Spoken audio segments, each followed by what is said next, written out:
Welcome to the Alex Jones broadcast.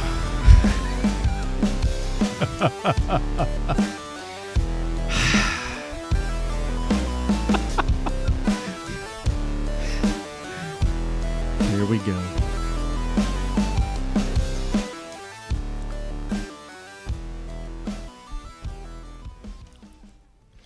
Welcome back to this podcast, the Graybeard Podcast. I am Jim, the host of the show. I always mess up these intros. I'm just kind of a goofy person. If you're just joining us today, thank you for joining us. Please don't forget to hit that subscribe button. And I've got some cool information coming up for you guys, so you're going to want to stick around, and there's going to be some more subscribing happening. Today with me is, you just never know when you're going to find, like, a bright and shining star, and I just happened to realize that I had a guy that was close to me that is doing something that's really, really, really cool. After watching some of the videos on his Instagram, like, I was literally in tears. Like, I can't. I don't know. I don't want to give too much away, but without further ado, I'm going to introduce Mr. Jelani Allison with the J Foundation. Man, I appreciate you, Jim, for allowing me to be on here, man. Yeah, man. Thanks for coming in and hanging out with us today. I know this is a little different than what we're used to. We won't talk about how we met, where we know each other, because I try to keep that as far away from this as possible. But let's just say that Jay and we travel in the same circles. But yes, sir. Like I said, man, I never knew. Like, we've been hanging out for over a year. I mean, like, we've known each other, and I had no clue that you do this. I think it was 2 years. Yeah. It has to be. I'm horrible with time, so you're probably better at it than I am. But before we get too far down the road into talking about your foundation and what you're doing, I want to find out, and I want my viewers to be able to know, like, a little bit about you. Just give me a little backstory. Where you're from, and we can go into the military if you'd like. I thank you for your service. Appreciate you. I'm always here for my military brothers and sisters. I mean, I'm not one, but I respect, and I honor you. So thank you. But go ahead, man. Are you from Jacksonville? Oh, no, not originally home, Jim. I was born in Boston, Massachusetts. Oh, yeah. I saw that in one of your videos. But go ahead. No, but I was home. I was born in Boston, Massachusetts, and I left when I was around the age of 8. Okay. I had a rough upbringing growing up. Single parent. We moved to North Carolina, Raleigh, North Carolina, due to absence of my father. He's incarcerated. Okay. I don't really know him like that, but that was one of the main reasons. Just growing up around a lot of domestic violence, seeing my mom struggle, and just the environment we grew up in. My mom wanted a better life for us, so that's one reason why we moved down to Raleigh, North Carolina. And as soon as we moved down to Raleigh, North Carolina, we took an Amtrak train. My mom used to lasso for money. We were literally homeless. She did what for money? No, she used to lasso for money. Oh, okay. Oh, Yeah. I thought you said she used to lasso for money. I'm like, that's cool, no, man. No. I'm deaf. You might want to turn him up in my headphones a little. No, just my headphones. Just a smidge. There we go. But yeah, she used to lasso for money, and literally I remember when me and my brother got off the Amtrak, we were like, Mom, where we gonna live at? She said, pick a tree. Pick a tree? Yeah. So we were literally homeless for almost like a year and a half. Sleeping outside. Me and my brother used to steal from the CVS. We used to eat, the Days Inn. The Days Inn hotels, you get the free the breakfast. Yeah. We would literally go to different Days Inns and get free breakfast. Jesus. Literally. Just surviving. Just for a year? Yeah. Wow. And then after that, I was literally in almost 10 homeless shelters growing up. And how many siblings did you say you have? So I have an older brother and I have an older sister. Okay. My older sister, she's a lot older than us, but she was always doing her own thing. So she wasn't with you guys? When we was in Massachusetts, she was. Okay. But when we moved down to North Carolina, she was already 20 years old. Okay. So she was doing her own She thing. just kind of split. Yeah, my brother, he came down for the first part, but he was always coming and going back up to Massachusetts. Older brother? Yeah, my older brother. So you're the baby? Yeah, I'm a baby. So me and my mom, throughout my whole life, me and her was like really struggling. Yeah. Like literally, I remember times where we were sleeping outside, homeless shelters, park benches, of course, Section 8, the projects, the hood, as they call it. And that's where my drive really comes from, is the reason why I do what I do now. Right. because I understand like what a lot of these kids go through. Yeah. There was times my mom couldn't be there for me because she was battling her own mental health issues, her own traumatic stuff. So a lot of times I had to take care of her, make sure she ate, make sure she Right. woke up, and just not realize I had a lot of anger as a kid. I bet. So as I look back now, I realized, dang, my mom, she did the best she could with what she had because she grew up in the same situation. Mm-hmm. No parents growing up. I look at my father, even though I don't really know him like that, he's still in prison to this day. But Is he? yeah, his first bid he did about 20 years. Jeez. And then he got out, I think 2018, 2019. Mm-hmm. But he just recently went back last year. And I don't know how long he's facing. I know I guess a good amount of time. Well, they say, and I mean, I'm not 100. This is just what I've read. Yeah. But that there's like an actual thing where you've been incarcerated for more than 10 years. You become. It's almost like a way of life now. Institutionalized. Yeah. Thank Yeah. you. Yeah, you become institutionalized, and when you get a lot of people that get out don't generally stay out. Yeah. Unless they get help from a foundation or somebody that Yeah. takes their arm and puts it around them and say, hey, man, we can't let you mess up no more, because eventually they're just going to go, well, it was so much easier Yeah. on the inside. And I know, and I understand too, that like there's a lot of a stigma around people that come out of prison.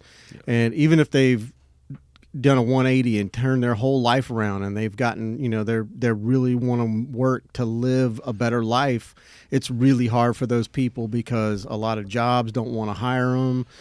Even though they say that that's not a thing, but it is a thing. Yeah. You and I both know that. Most definitely. So you hopped a train and from Raleigh to Jacksonville. No, so how I got to Jacksonville Okay. is I served in the Navy. Okay. So I served about 6 years, 5.5, 6 years in the military. And this is the first time I've ever been to Florida. Mm-hmm. So, of course, you had to go to boot camp. I went to Chicago boot camp.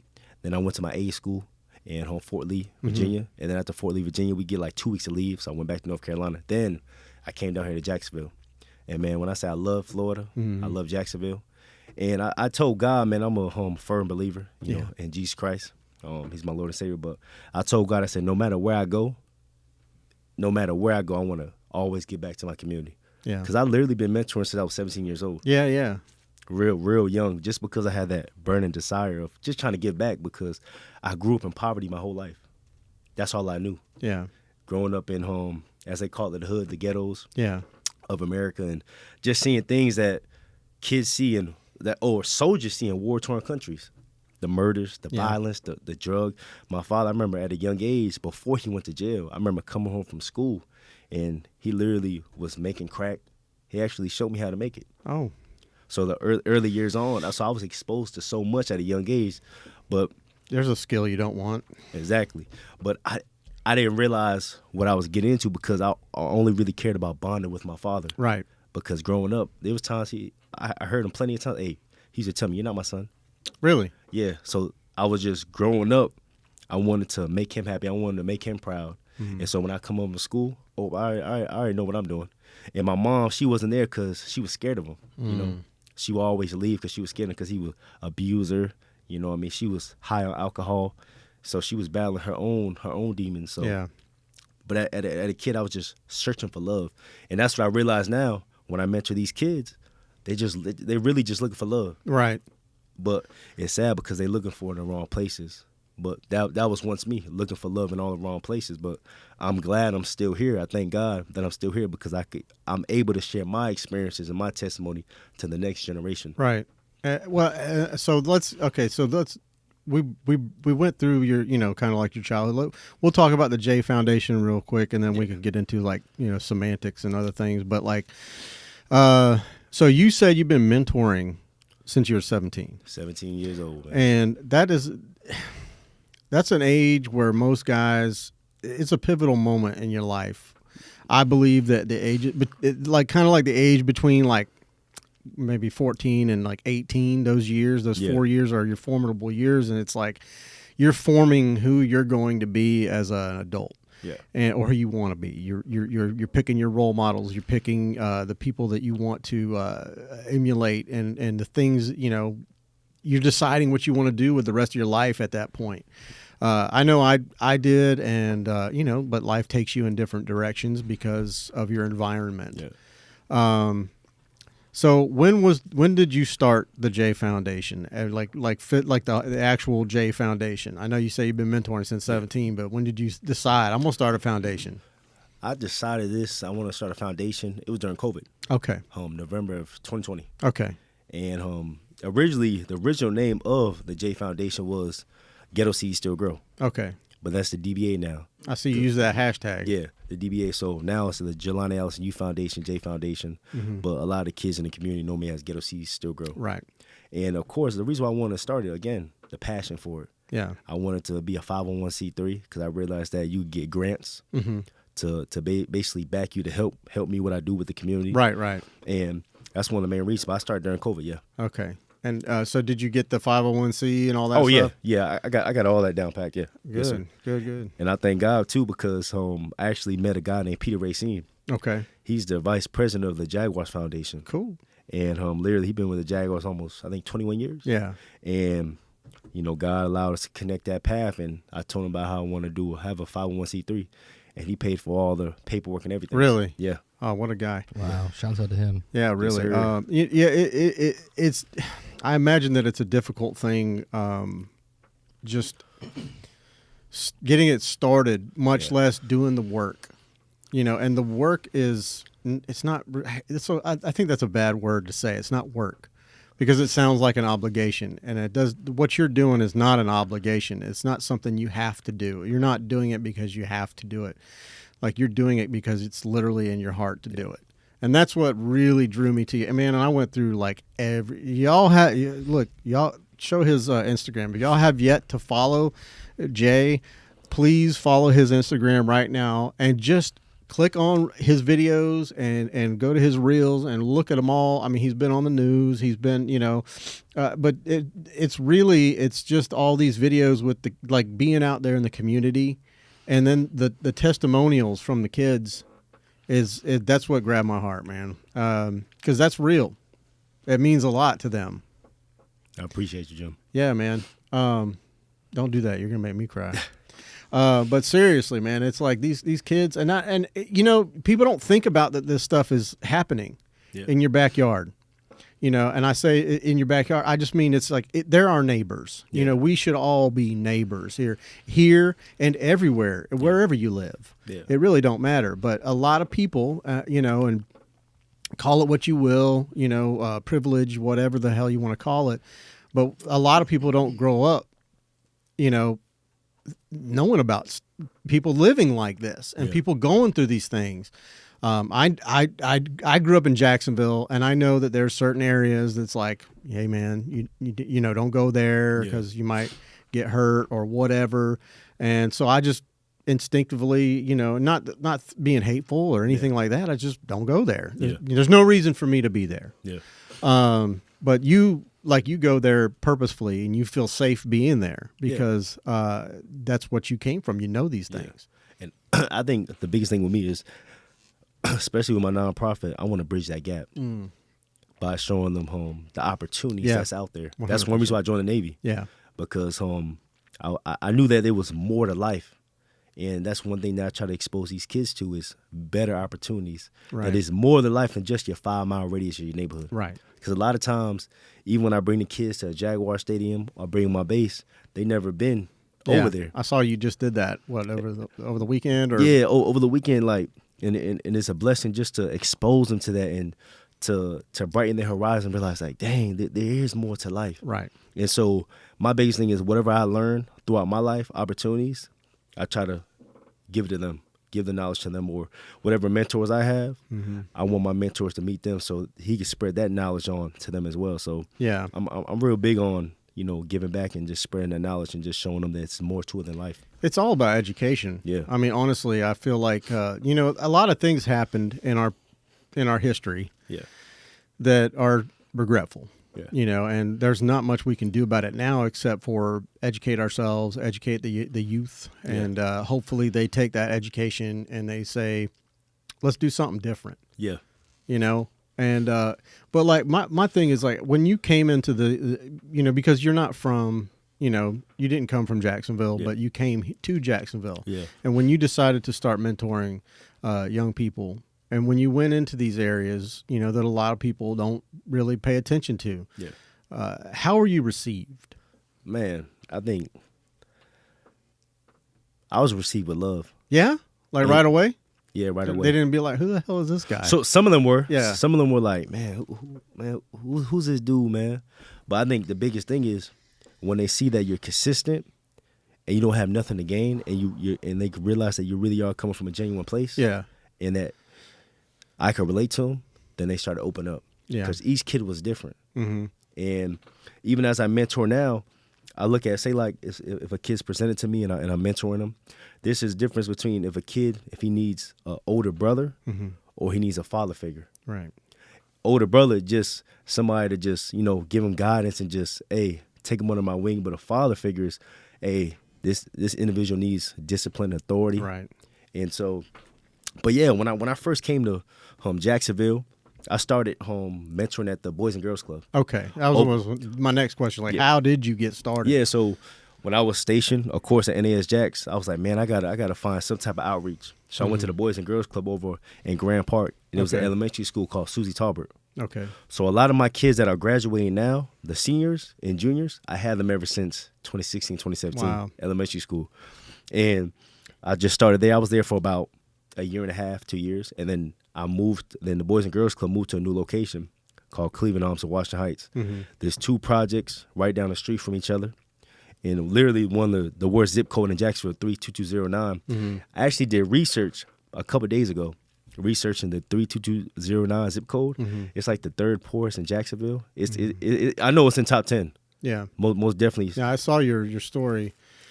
That's and again, that's one of those things that needs to be highlighted. Yeah. I think there's so much in the world right now, and there's so many people that the United States is reaching their hand out and helping people in other countries and things of that nature. When I'm not one of these people. I'm not a socialist or whatever the hell you want to call it. I'm not a communist or whatever, Marxist. But I do think that there are people that have been neglected.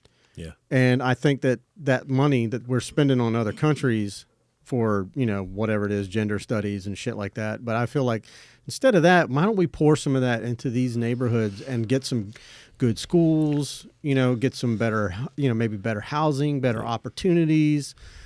Because I really feel like, and correct me if I'm wrong, like I'm not going to say I grew up like you, but I had no dad. My dad took his life when I was like 2. So he might as well have been, locked up. Yeah. And, it was me, my 2 sisters, and my mom. That was it. Yeah. And so in that regard, that's how I grew up. And we weren't taught to hate. We weren't taught, especially nothing about race. My mom was good about that. Love everybody. And, but we had maybe opportunities that others don't have. Yeah. And, but I feel like whatever your environment is going to, if you grow up, with somebody telling you that the moon is the sun and the sun is the moon, you're going to believe that when you're older. Yeah. Have you come across that, in your travels and like working with these young people, and like, have you been able to reach through and break through that barrier of where they're like, this is how I live. This is how we got to live. Oh yeah, most definitely. But I have to realize too, even coming into it, I can't save everybody. Right. And that's probably the hardest thing, but it's a point in time because you where, want to. Yeah, but it's a point in time that you have to realize, hey, I can't save everybody. Right. But one thing about me is, even when I speak to young brothers who are in jail, prison, and they call me when the collect calls, they're like, man, Coach J, even though I didn't listen, I respect that you gave me your honest opinion, that you told me if I continue to do what I'm doing, it's going to lead me to this. Right. And one thing about me, I don't sugarcoat, especially to them, because I understand I know that about you. and where they come from. And I'm glad that you said that about how America helps out, other countries. Like you said, I'm not no socialist, I'm not no politician, but I realize that we have our own problems in our backyard, the United States of America.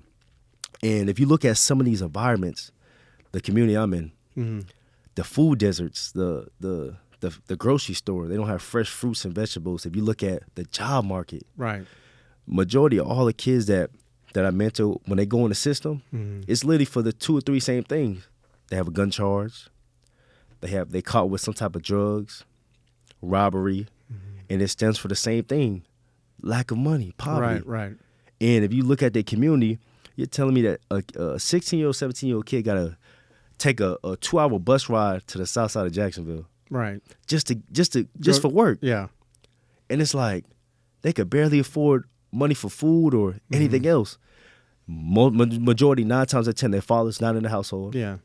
Mama's working 40 to 80 hours minimum wage, just trying to provide, just to keep the lights on. So nobody's watching. Exactly. And God forbid if he has brothers and sisters. Yeah.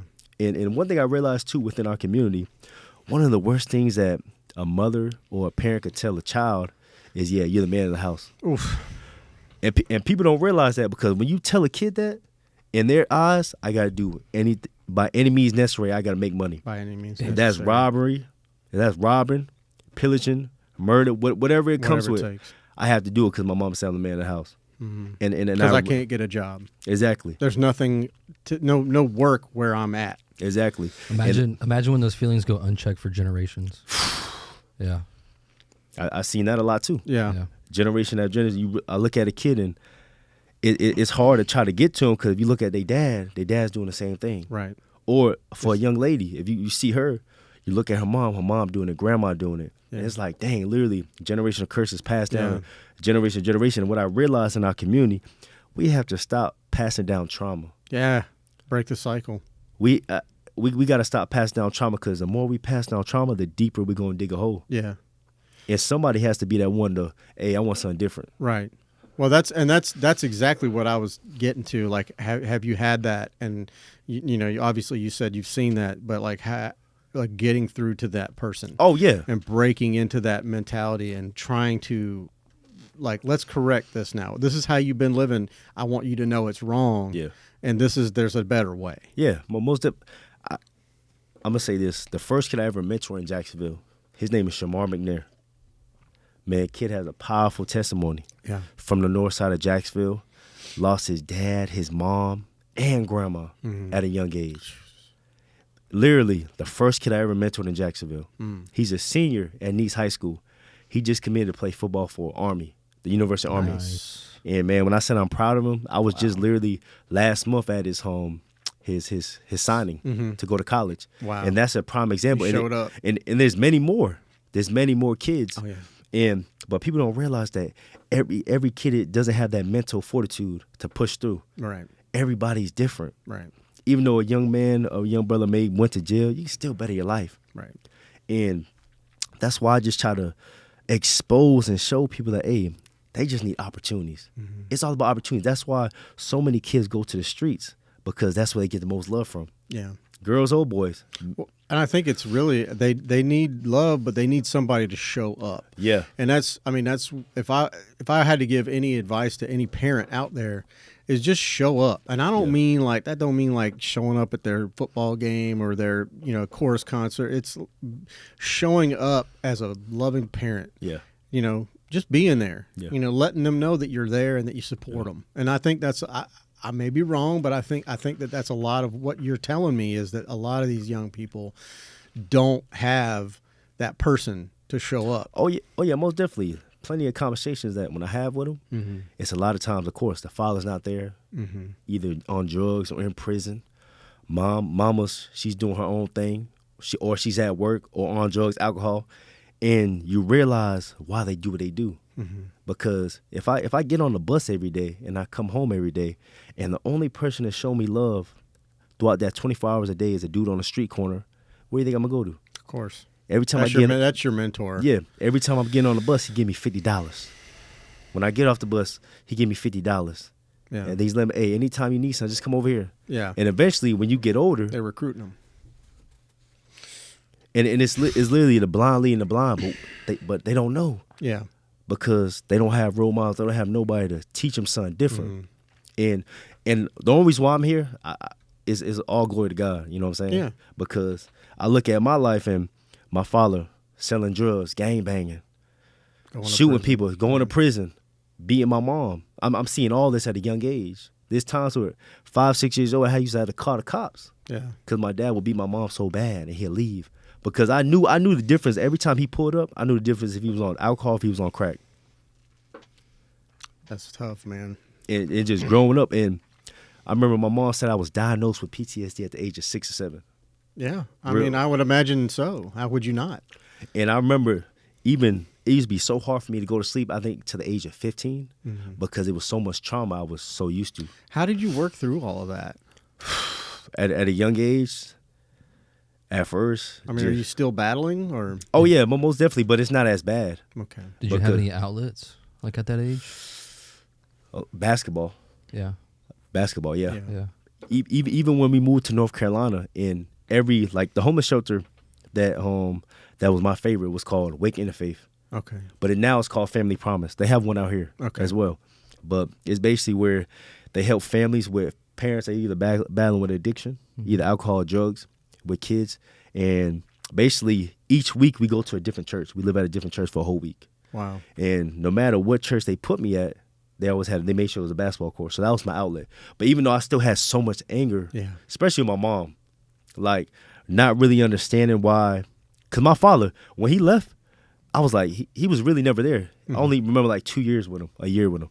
But other than that, it's like he was never there. So it's like Casper. I don't really know him. But my mom, there was times in my life where as I got older, I had to forgive her. I had to realize that she did the best she could, because there's times where we were homeless and me and my brother used to have to make sure she ate first. Right. Or I had to make sure she ate first. I had to take care of her. And because just the mental fortitude, the mental health issues that she was battling with, the trauma, the depression, the anxiety, because, at a young age, real alcoholic, there was times where... I'm sure that had to be tough on your mom. Yeah. Raising 2 boys and, being homeless. Is she okay now? Oh, yeah. My mom, I'm proud of her, man. Good. Like, she's doing way better. Like I said, man, you realize as you get older, you realize your parents did it. Even my father. I spoke to him probably like a couple months ago from prison.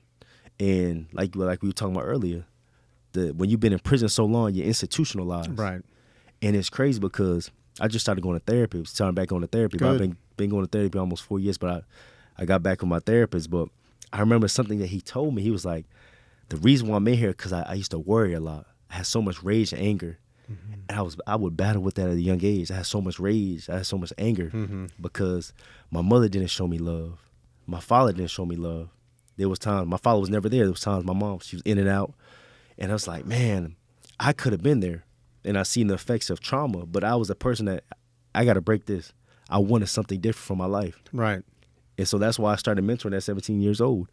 I thought that was being a man. Like, we growing up, we want to sleep with every girl. We want all the money. We want the cars. With me, I could literally tell you, people that know me when I growing up in the hood, literally I would take like little kids, take them to go get their haircuts, get them food, because I felt like that's what a man should do in the community.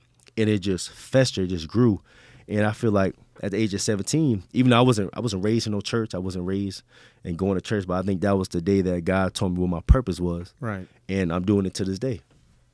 Yeah. And how old are you now? 29, just turned 29, November 23rd. Nice.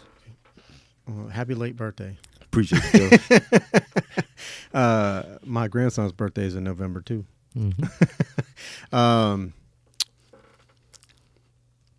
Man, that's a lot to take in. It's like rattling around in my brain, man. There's just, I don't think anybody can really, you can't visualize it. You can't understand it unless you live it, I think, and even just talking about it really doesn't do it justice. But like, you do a good job with your page. I mean, just the videos that you put up there. And what's really funny about, not funny, but it's interesting, is that you're not in a lot of the videos and things that are on you. It's a lot of you're the cameraman. You're filming the kids, whether they're out, playing football or whatever, and I can hear you talking to them. But so it's good that you're highlighting them. And I keep going back to how are you being received, but a question came in my head when you were talking. You brought something up, like when these kids, the only people that show them attention are the people out on the street corner selling, or, you know, whatever it is that they're doing. Yeah. You know, the people that didn't have you. You know, if they would have had a Jelani, they might not have been out there. Yeah, most definitely. You know, how are you being received by those folks? Because they still out there. Oh yeah, no, with love, and it's crazy. I'm glad you mentioned that, because those same folks, even when I do my giveaways, I have them be part of my giveaways. Okay. And they're excited of it too, because like, man, just like you said, they were like, man, I wish I had you, Coach, when I grew up. Right. Because even those dudes that's on the street, man, they good dudes, they good brothers. Mm-hmm. A lot of times, society, we love judging Yeah. instead of meeting them where they at and having a conversation with And them. they'll pigeonhole people real quick. Exactly. And a lot of times what I do, I just have conversation. Mm-hmm. I meet them where they at. I'm not better than nobody. I don't try to put myself at a pedestal, but when you meet somebody where they at, you really understand the soul of a person, the heart of a person. Right. And they're like, man, if I had a mentor, if I had this person, I wouldn't have done 10 years in jail or doing this and that. So, but yeah, I get love for the whole community. The whole community knows me. Do you ever ask them, like, so what's keeping you, man? Why are you still doing what you're doing? A lot of times, yeah. Even if some of the young brothers I mentor now, and again, it's a deadly cycle. Yeah. It's something that it just has a pull on them. Yeah. You know, and I think that any device, that's negative or that's harmful to our lives, is definitely hard to leave. Any addiction. Yeah. And a lot of times with them young brothers is the lack of money. Right. The lack of money. Hey, Coach, I got to get this money. Yeah. And it's hard on my point, because even when I help the young brothers fill out job applications, it's frustrating because it's only a limited option in the area. Right. Because mama don't have a car. Again, the bus situation. You telling me a kid got to drive 2.5 hours, an hour to the west side, just to get a job? Mm-hmm. Because if you look at the environment, there's no jobs. That brought up another thing in my brain just now, is like, have you know, there's this whole, you know, in Jacksonville, there's like a gentrification. Yeah. I have to put the quote. I have a feeling, I have a way I feel about it. Yeah. You know, where they go into neighborhoods like you're working in, and they buy an old house that's been run down, or like what they're doing around the stadium right now. Right. Oh, yeah, and they like fix them up. Yeah. You know, but maybe the family that was in there, they got kicked out because they wasn't paying rent or mortgage or anything. And, you know, so now they're homeless, and now they ain't got nowhere to go. And some, you know, and I hate to say it, but it's probably some rich ass white family or whatever. They bought the house, and now they're spending $100,000 fixing it up, you know, and it's weird because it sticks out. All the other houses are not in that shape. Yeah. And you got this one real nice house. And like, but I mean, and their idea is that we're going to buy up all these houses and we're going to fix them all up and make the neighborhood pretty again. Okay, but that's fine. Yeah. But give that house back to those people, you know, that were living there. Like this is my problem. You know, I'm not for handouts. Yeah. But if you want to beautify an area, you have to do it with the people that are in it. Yeah. You can't push them out, because where are they going to go? Yeah. What are you going to do with them? Yeah. So what are your feelings on that type of situation? I think it just creates things. I think it makes things worse. Yeah. In my opinion. Especially from seeing from my point of angle, I definitely agree with you. Especially on that. And one thing that I'm glad that you even mentioned real estate, because that's one thing that I try to teach with them. Yeah. The kids I mentor. Because one of my mentors' name is Mal Washington. Okay. A famous tennis player. He was number one college player in college, played for University of Michigan, but literally once a month, like on a Saturday, I usually bring my kids to him, and we literally drives around Jacksonville Beach just showing them their properties, teaching them about real estate.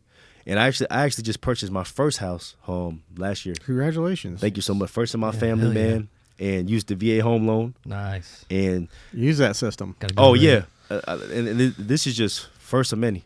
But even at the closing table, I had 3 of my young men that I mentored. Oh, that's awesome. Because I want to show them that, hey, Coach J come from the projects just like you. Look what I'm doing. Yeah, Coach J's father in prison. Coach J had a struggling relationship with his mom. Coach J was homeless. The same way you are, that I could do it, you could do it too. Yeah. And so that's another thing that I want to expose them through my mentor Mal is, Mal, hey, if I could do it, you could do it too. Right. But you have to show them first. Yeah. Because, again, you could tell somebody something all day, but if they can't see it, they can't believe it. Just like you could lead a horse to water, but you can't make them drink. 100%. So I'm leading them to water. It's up to them to drink. It. But I'm doing the most important part by leading them. I can't force your head in there, but I definitely agree with you with that regentrification stuff. But what you did, you and you know, this is like a weird like analogy, but you led them to the water that you're drinking, and you showed them that it's okay to drink that water. Yeah. You showed them it's good water. Let's have some of that. And I'm glad that you said that, because sometimes, even when we're not used to we're not used to the unknown, there's a lot of times that I led some young brothers to water and they got scared of their reflection. Yeah. And wow. And that was once That's me. deep. Yeah. Even when I was getting my house, I was so nervous. I was scared. I was like doubting myself, like, nah, I'm gonna go back to apartment, because I was never grew up in the house. Yeah. You gotta take care of shit. Exactly. It's the worst part of a house. And it was so unknown, but it's important to, you know, build that generational wealth, build something. And I'm the first in my family to do it, because literally my whole life, living outside, living in homeless shelters, living with people.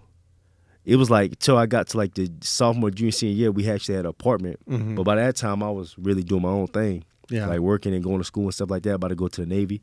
But living in Section 8, the project, so my whole life was a struggle. Yeah. I remember one of the we lived in an abandoned it was like a shed, a garage in North Carolina. Me, my mom, my brother. And literally it was an abandoned shed, no installation. So in the summertime, extremely hot. Literally we had to sleep literally almost butt naked. Yeah. Wintertime, extremely cold. So it was like 3 little rooms. So me, my mom, my brother had to sleep in the same room because it was so freezing.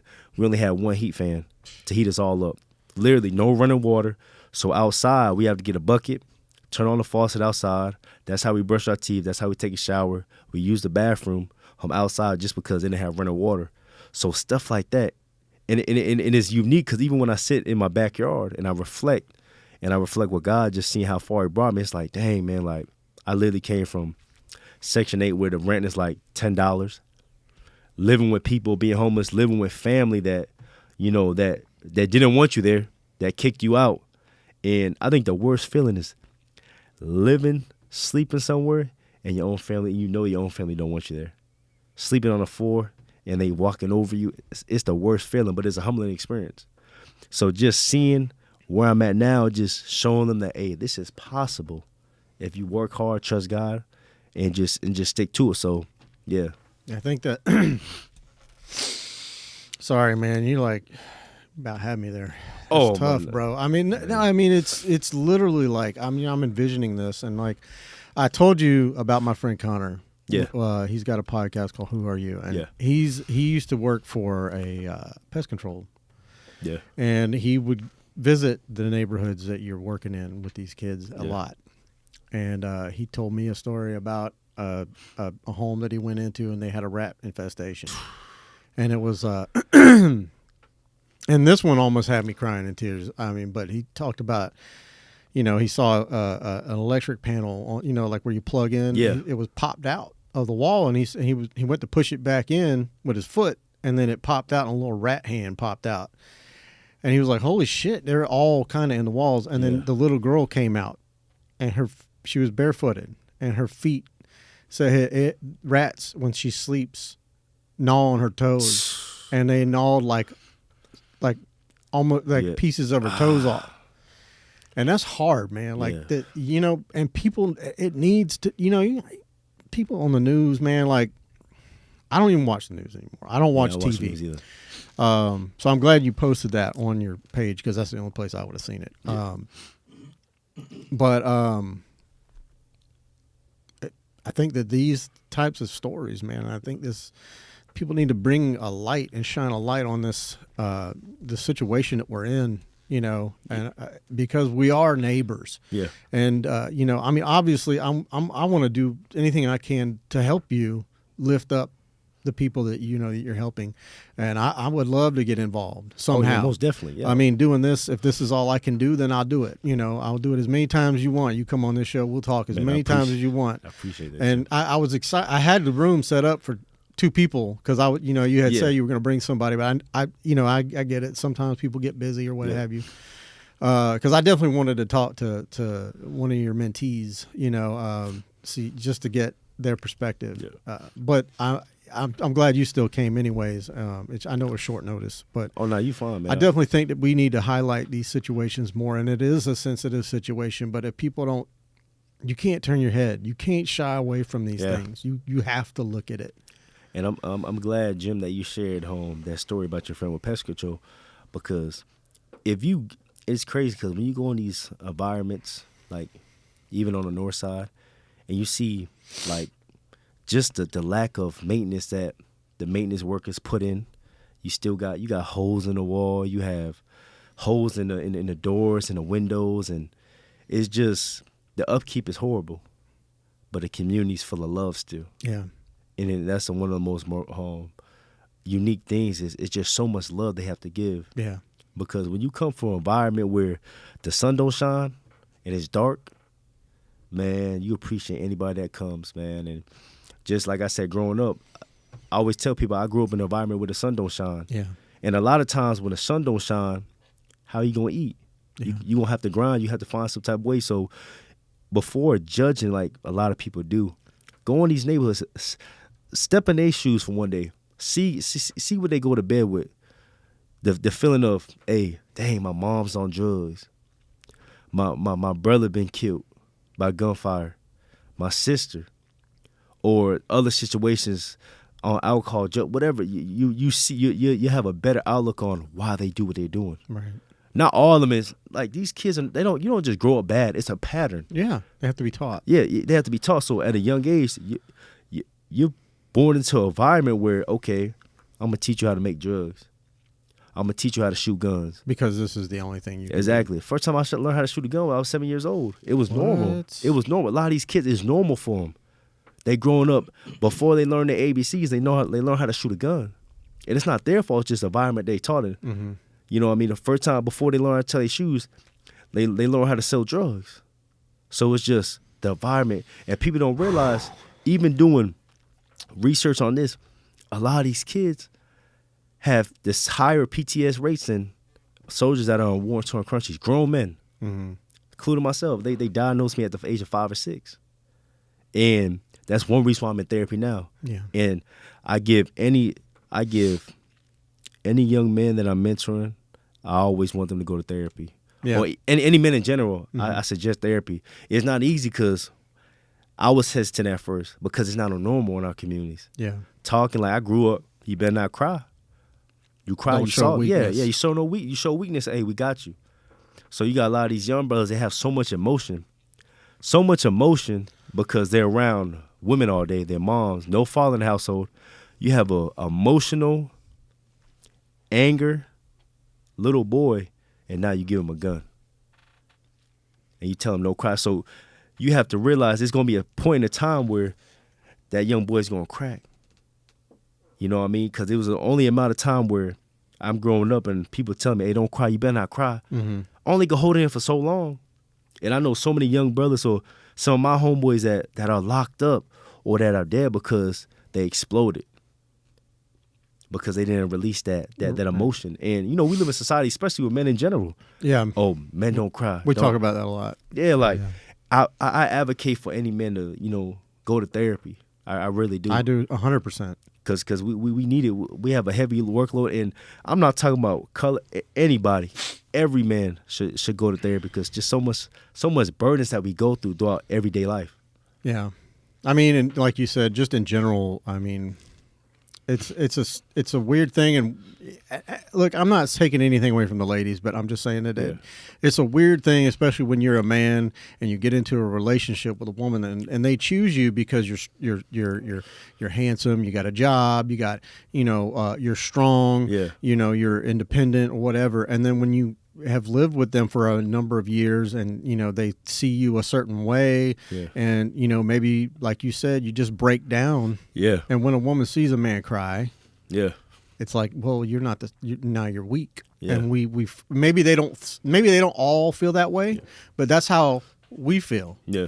Like I'm hard pressed to cry. Yeah. Hard pressed, man. The last time I cried was like when my grandson was born. Yeah. Before that, like when my youngest daughter fell at school and Yeah. got a concussion, and before that my other daughter knocked her head open, split it open, and those are the only times my kids, when they hurt or when they cry, when they're hurt and when they're upset, that's when I cry. Yeah. Outside of that, like, you can punch me, kick me, shoot me, Yeah. I'm not gonna cry, and that's I don't know if that was. I was never told, like you said, you tell a man that you're the man of the house now. My mom never told me that. Yeah. But I was the only male in my house growing up. And I used to think that I was the man of the fucking house. Exactly. And I mean, I had 2 older sisters, and they would bring dudes around. And if they got out of line, and mind you, I ain't nothing but a little fucking whip snap. I wasn't nothing, man.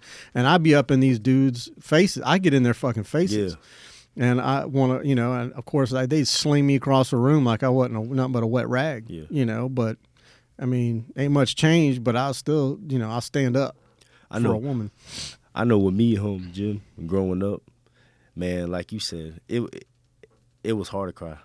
Yeah. It really was, just because the environment that I was introduced to, it was just, you couldn't cry, growing up. Anytime I did cry, I got in trouble for it, either from my father. And a lot of times, I never really saw my mom cry, and even to this day now, it's still hard for me to cry. Yeah. But I still have my moments where I let people know that my heart cries, my heart aches. But that's one reason why I'm in therapy, because it's important to release that emotion. Yeah. Sometimes it's just overwhelming. Yeah, it's overwhelming. Or I do some of my hobbies like I like to do, like, fishing, boxing, working out, just watching football, certain things, certain outlets that could, like, help me. But growing up, it was no crying. Ain't no crying over here. My brother told me, I remember we were homeless. He was like, "Why you crying for?" Ain't no crying. None of that. Mm-hmm. We just you had to grow up fast. Now, you think they told you that that was their way of protecting you? I believe in a sense, yeah. Especially, even the kids I mentor now, like, the young brothers they'll tell you, like, hey, it's hard to cry. Yeah. Because you growing up in an environment where the first time you do show emotion, you're labeled weak. Right. And it's like you're in an environment where it's lions, tigers, bears, sharks, alligators, crocodiles. And as soon as you cry, as soon as you show emotion, you're a deer now. Yeah. And now you about to get eaten. And so the best way they mask that up, you cry by yourself. Or you just get caught. Or you just keep that emotion in, and you just have that anger. Yeah. Or other ways you release that anger in other ways by shooting somebody, fighting. But that's another thing that I'm trying to do with my foundation too, is just having those positive outlets. Yeah. So you can release that emotion, because like I said, I have a lot of homeboys that are literally either dead or in jail. Even some kids I mentor that God rest their souls, that they're not here no longer. Right. And it's unfortunate that is just, oh man, just the power of trauma, man. The power of trauma, like, and it's just, like he said earlier, it's just passed down for generations. You're like, dang, like, literally you have to be the one to carry that weight and be like, I'm gonna break this. I'm gonna shoulder it and handle it. And it is not easy. Yeah. It's not easy, because I'm doing it right now. It's not easy, because you're doing something that's haven't been done. Yeah. It's just, you growing up in environments where both your parents, they're addicts, they're addicted, or poverty was your home address your whole life. Murder was right down the street, drugs, alcohol, and that's all you used to. Now you gotta do something different. Yeah, it's worth it though, but it takes a lot of work. That's another reason why I'm in therapy. Yeah, I'm sure it's a hard dichotomy. Like, you say you want to break the cycle, and but you got to take. It's like an empath. Like, I'm sure you know an empath. Like, when somebody comes to, like, I'm definitely an empath. When you come to me, if you're upset, I try to take some of that. And I do. I pick up on those emotions and I take them into me. And if I do that enough throughout the day, well, I'm a miserable piece of shit by the end of the day. That's how I am, man. And when you're out there being a battery for people, you're doing, there's times when you're doing exactly what you just said. You're holding these things in because you don't, like, you're feeling all these emotions that they're feeling, but you can't let them know right away, because you can't let them know. I mean, because that's you're there to help them. Yeah. You know? And I'm glad you mentioned that too, because one thing about me, I always try to keep it real with them. Yeah. I let them know that, hey, Superman also has Clark Kent. Right. I'm not Superman all the time. I'm Clark Kent. I'm human just like you. Mm-hmm. I'm no better than you. I have emotions. And no better other feeling, man, is when I'm going through my stuff and them kids be knowing, like, Coach J, you good? Yeah. And they check on me like, Come put their arm around you. exactly, like, no, but I know they really care about me. They be like, nah, Coach, I love you. Yeah. You're the only person that ever did anything for me. I love you. And I know it come from a genuine place, because that used to be me as a kid. Appreciating every little thing that somebody does, because they don't have to do it. Yeah. So, man, that's just the best feeling, just knowing that, dang, even to this day, not really having that good relationship with my father and my mom. She doesn't really know a lot of her family. Growing up, I wasn't raised around a lot of family. So I had a lot of my friends that I grew up with, they were my family. And one thing about when you coming in these environments is about loyalty. Yeah. Loyalty, respect. And I realize a lot of these kids, when they realize that you care about them, and they realize that, okay, hold up, he's loyal to me, I'm loyal to him back. Yeah. I got his back no matter what. And even to a sense, like, man, I don't even look at them as kids, I'm going to be honest with you. No. The kids I mentor, I look at them as my family. Yeah. My little brothers, because, 100%. man, when I go through my stuff, Jim, they're right there for me, man. Mm-hmm. We mourn together. We talk about life. And it's just a blessing, man, just to have a group of young brothers that got my back. Yeah. Because growing up, that's all I wanted. I wanted somebody to have my back. Right.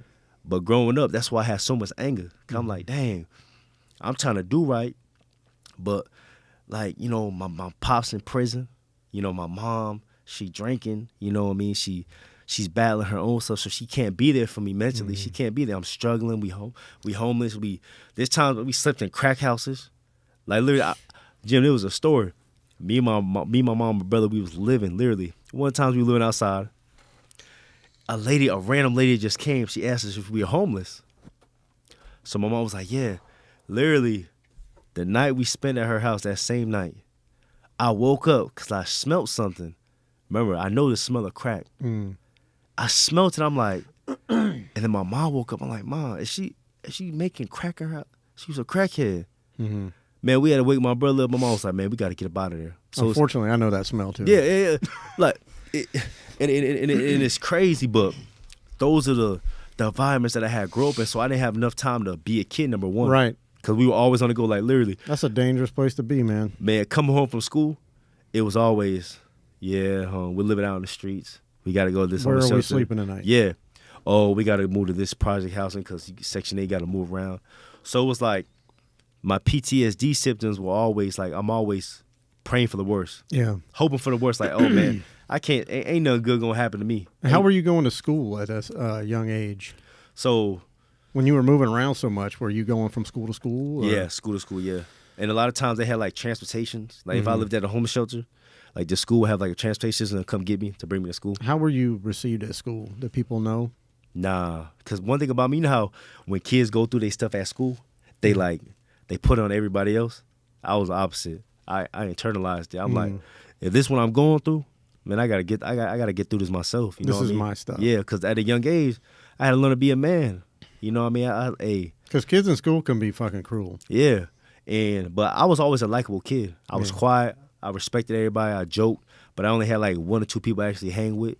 But, man, throughout school, there was times I had to, steal lunch, like get extra lunch food just because we didn't have no food at the crib. And but I was never the type to put that anger on my teachers. Because they already had to deal with 30 other kids. Right. And so me, looking at from my perspective, like, hey, I'm a man now. I got to handle this myself. I got to go through this struggle. That's a huge, I mean, that's a big way to think. I mean, that's a very adult way to think about being in school and the teachers, because, I mean, these teachers don't get paid enough. Yeah. A lot of them don't. Yeah. And then if you got 30 kids that are all, this way or that way, if they're going for what reason, I have no idea why they're even showing up, because they already know in their brain, like you said, that cycle continues, and they're like, I mean, as soon as we get done with school, I'm going to go out to the street corner with my homie and just gangbang or whatever the fuck. And a lot of these kids make more money than a teacher. So they don't want to listen. At all. To nothing that they got to say is important. And I had some, good teachers throughout my years in different schools I went to that really looked out for me. Yeah. Like one of my middle school teachers, her name Miss Morgan. Mm-hmm. I would go to shout out Miss Morgan. I used to go to school early in the morning because I was walking just from one of the schools. Yeah. This was my middle school, and she always bring me pancakes in the morning. Aw. And like she knew I was struggling. Mm-hmm. She didn't know all the other details, but she would do that. Or in high school, a teacher named Mr. Hardiman. I love that dude, man. Shout out Mr. Hardiman, Miss Pizzle. Shout out Miss Pizzle too, man. They took their time out with me. You know what I mean? They really cared about me. They saw my potential. They saw the success I had. And if it wasn't for them, I wouldn't be here. Even some of my other mentors as I got older, Mr. J. Mm-hmm. Man, this man was, Mr. J is 70 years old.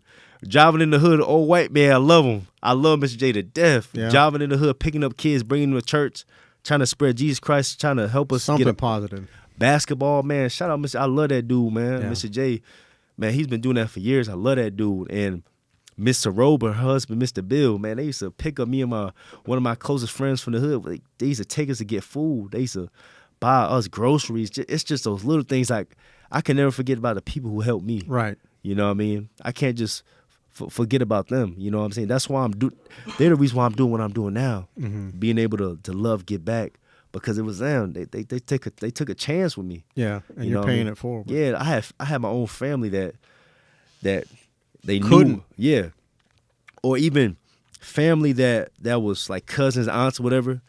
Man, they knew we were struggling. They just wouldn't. They wouldn't help. They'd make some type of excuse. And of course, I had a lot of rage. Just imagine you in middle school, elementary school, on Facebook, messaging your family, telling them you like, yeah, me and my mom's homeless. Mm-hmm. Can you send us some money for food? And they going on trips and stuff. Oh yeah, we ain't got it. I'm like, dang. It's easy to turn your head. Real easy. The only person that really helped is my Uncle Shayla. He's no longer here. I miss that guy, man. He died from MS, multiple sclerosis. Mm-hmm. So this was one of my dad's younger brothers. But man, my Uncle Shayla, man, he was always there. Yeah. No matter if we were poor in the projects, homeless, he always looked out for me. Cause my mom used to have like the little phones. They had like, you get 5 free minutes. Yeah. Each month I'll use each of those 5 minutes to call my uncle, be like, yeah, can you send me some money through Western Union? And no matter how far Western Union, I'll walk to get food for me, my mom, my brother. And man, I miss that dude so much. Yeah. I miss him so much. But yeah, those were some of the people who really, really took the time out for me. Yeah. You know what I mean? That the reason why you get to talk to me right now. Right. Man, and I could just never forget about those who literally reached their hand out when they didn't have to. All right, I'm glad they did, man. Man, I'm blessed, man. I'm glad you're here. Man, I appreciate you having me, Jim, man, and it's just a blessing just to be a blessing. Yeah. You know what I mean? So let me ask you, I'm going to switch gears a little bit. We'll talk more about your foundation. Like, yes, so currently, is it just you, or do you have other people that like volunteer or, their time or anything like that to come out with you? And yeah, so I have a board as well. So I have a couple members on that board that whenever they're available, they help out, they volunteer and stuff. Mm-hmm. At first, it was just me. Okay. Like when I started mentoring, but even when I first started off with my nonprofit, it was just me. But I think people don't realize that when you get in the nonprofit world, they always be like, man, the hardest thing to do is get grants. Mm-hmm. I don't think that is. Even though I got a couple grants, but not no major ones. I think the hardest thing is to get the people. Right. And the grant writing too, the verbiage is very hard as well. Oh yeah. Very hard. And I'm currently trying to find somebody to do that. It's Chat GPT, baby. Oh yeah. Hey, you want it? It'll do it. There's literally like organizations or individuals that I had to get with you, but there's a website where they basically go and list because they're so wealthy they need tax write-offs, right? Mm. Yeah. And so you can go in it's basically a catalog or a book of names or organizations that are looking to give away money for certain charities for certain types of causes. So yeah. Dang, I didn't know about that. Something that you can go look. I think it might cost like $50 a year for a subscription to some of these sites, but it's legit. You can go and find some good sources on there that are like, hey, I got $500,000 to give. Like I got to write it off, but I only want it to go towards homelessness, or I only want to go towards pregnant women, so just something to think about. Man, I appreciate that. And anybody out there that's listening to this podcast, if you feel like you would like to donate your time or your expertise, and help Jelani out in his efforts, please, you can reach out to me or you can reach out to him. We'll give all his information at the end of this podcast, his email and all that good stuff. And you can reach out to me through Instagram or TikTok or whatever the hell you want to, and his Instagram is right here, and you can message him directly on his Instagram, and just get with him, because I think I'm sure you would be happy to take anything, man, just anything to just be a blessing to the community. And like I was saying before, the hardest thing I feel like is to get the people, because you can have all the money in the world, and you just show up in the community, they're gonna be like, oh, who's this guy? Yeah, it's not enough to just throw money at it. You can throw money at a problem all day long, but it ain't never gonna get fixed. Exactly. And then, but I realized when you have the people, the easiest thing is the money, because I'm doing it with passion, I'm doing it with purpose. Yeah, the money's gonna eventually come. You're showing up. The money's gonna eventually come, and that's gonna make things even better, because one day I want to have a community center, right? A place where so many opportunities are provided to these kids. Like, for example, I want to have a community center where teach the kids if they want to go to trade school, have night classes, HVAC, carpentry, helping them get signed up. Exactly, plumbing, or even a place where helping with tutoring, entrepreneurship. Also, I want to teach kids how to have farming, grow their own fruits and vegetables, so they could, for example, say like I have my own farming. A kid wants to grow apples, right? Half the profits will go to their college fund. The other half will go back to the community center, so they can get more apples, to serve the community. So there's so many things that I want to do. I want to help out young brothers who've been in the system, help them out, get them jobs, help like career days if they want to go to the military, if they want to go to college. So many opportunities, sports, just a place to keep them busy and productive. Have church, Bible studies. Just a place where they could call a safe haven in their community that I eventually want to do. Which eventually, hopefully, will spread. And that the community will become an entirely safe haven for them. I mean, there's no reason. In this day and age, man, I just don't see a reason why you have a safe neighborhood and then 2 blocks over, don't go there. Yeah. If you make a right down this road, man, that ain't where you want to be. Exactly. I mean, everybody, everybody's heard the roads you don't want to go down, but it shouldn't be that way. And it's crazy too, because those neighborhoods, man, if you really go in those neighborhoods, it's a lot of love there. Yeah. Well, I imagine when you've been like this is what you get. Yeah. This is your lot. This is you'll never, the only way out is either military, prison, or death. Yeah. And that's what you're told. And you're basically cut off from the rest of society. Yep. You're like a homestead now. Yep. This is your this is your little community, and and everybody's going to get tight. And I'm glad you said that too, because it's funny how if you see some of these communities, say for instance public housing. Yeah. I do a lot of research. I grew up in public housing, especially in the 80s and 90s, during the crack era. Public housing, it really started for, back in the day when they had like the Great Migration through African Americans, when they went up home to the north, and they were promised, we better housing livings, but the plan was, okay, slavery, if it's illegal now, so we're going to get them another way. So we're going to put a lot of mass individuals in one unit, in one community, project houses. We're going to take the national resources, and now 75% of the community is kids. We take the father out with welfare. So now you got what you got now. Now you got drugs, the guns. The Schedule 1 Act that was passed in the 80s. That's like Cabrini Green. Yep, Chicago. Robert Taylor. They tore that place down, man. And this is crazy. That's part of their plan too. You have Cabrini Green, Robert Taylor, certain project houses that you have 20,000s of people. Then you automatically you knock it down overnight. How you gonna place hundreds of thousands of people? Now you throw them at different neighborhoods in Chicago, and now you put in gangs in the other gang neighborhoods, and now look what you got now. So many killings, so many violence. Right, because that's what. Well, I mean, and to your point, like okay, A for effort, government, that's what you decide, give everybody housing. I mean, I don't think that giving people is the answer. Yeah. I think that there's a way to send those funds into the neighborhood to where it'll do the most good. Yeah. I don't think giving people things is not teaching them things. Yeah.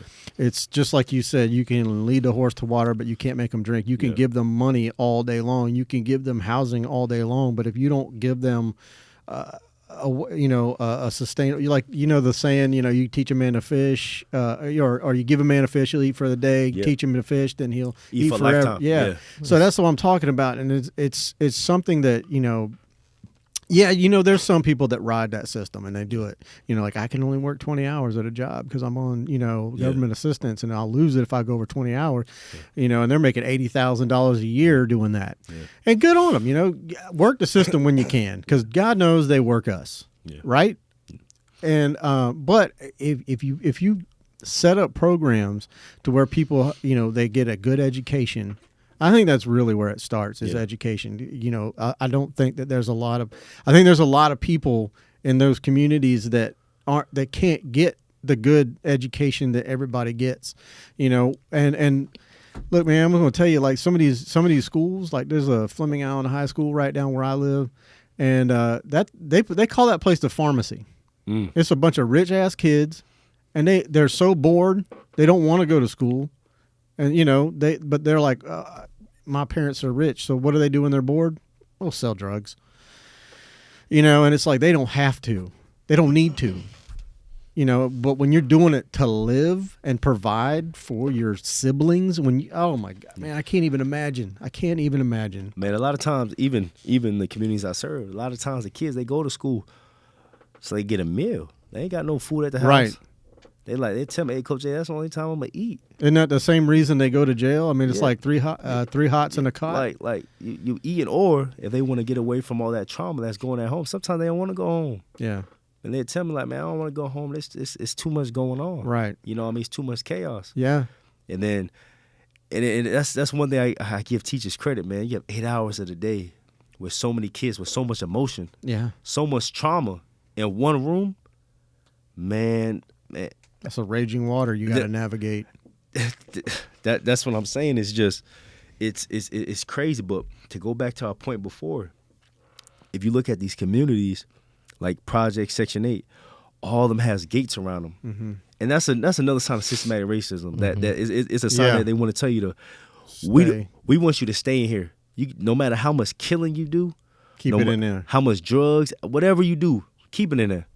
And that's one thing that I try to paint a picture to these young brothers. Like, hey, if all these apartments were gone, what would you see? A gate. They want to keep you in. Mm-hmm. You got to get out. The trap is in. It's like the movie The Matrix. Yeah. Mm-hmm. You have to get out the Matrix. Don't be like everybody else. Get out. Be the one to get out. And when you make it out, come back. And help. Come back. You might help two or three.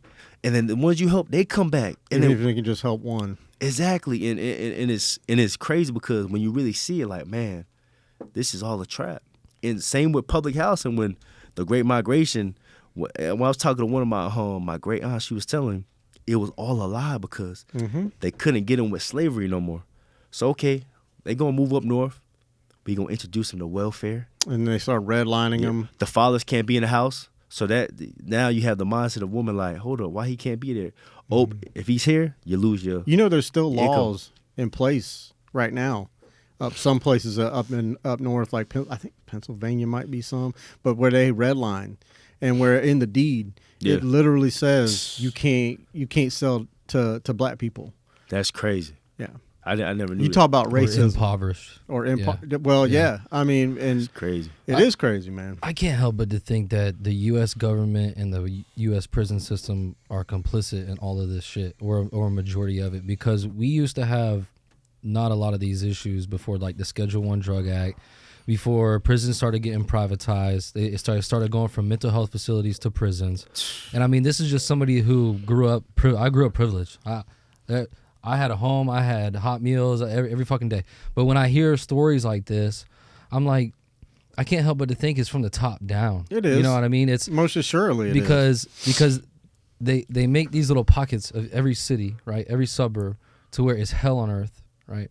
And then driving the property value down. And then the only businesses that can survive there are your local Suds and Buds, your liquor stores, gun stores, your gun store, your pawn shops, your fucking Dollar Generals.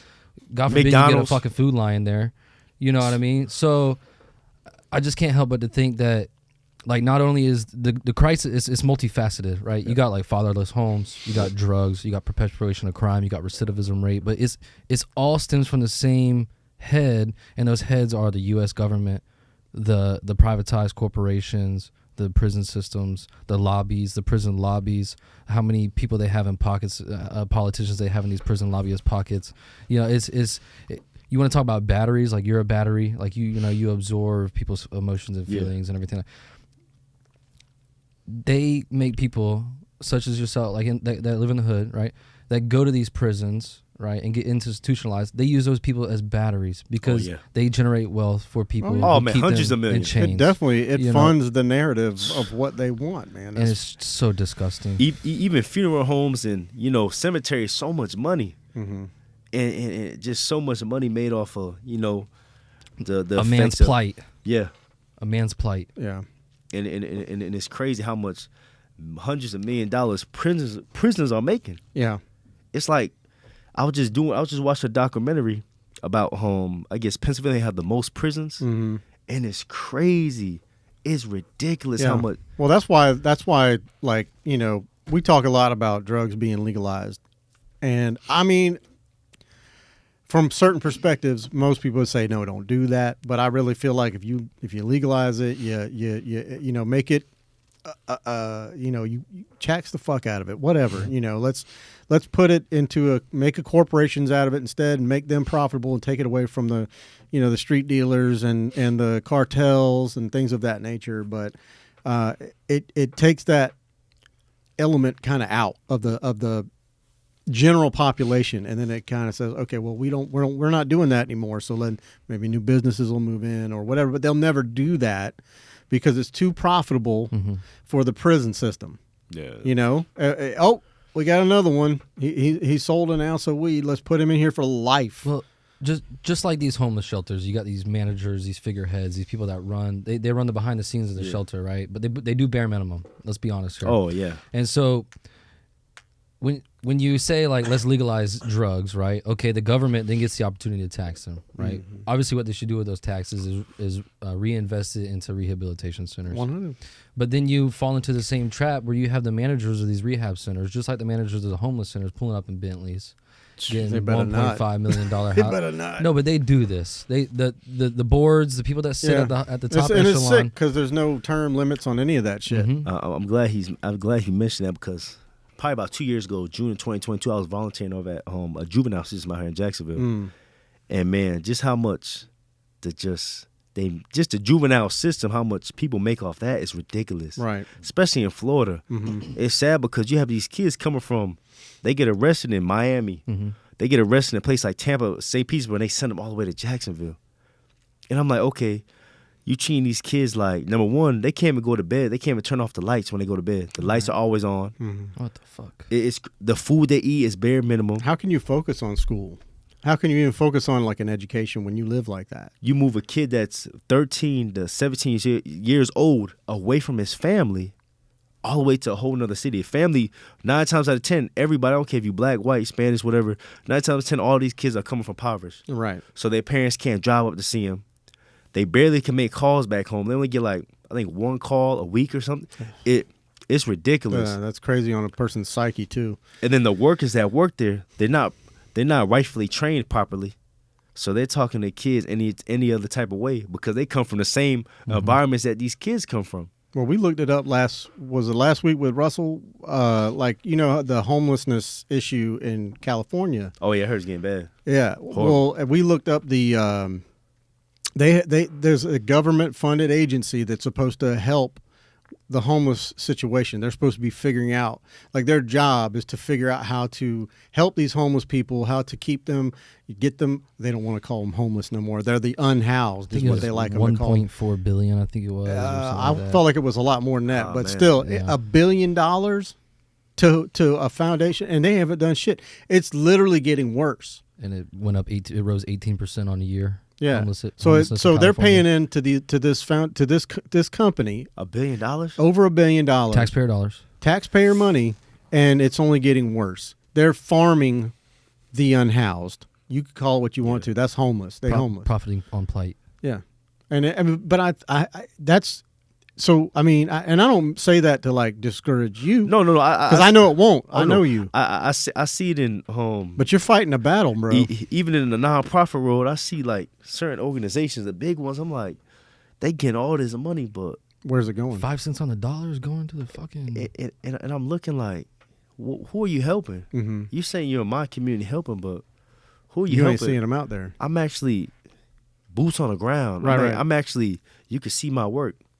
And one thing about me, I always have faith in God, man. Mm-hmm. You know, he always come through for me.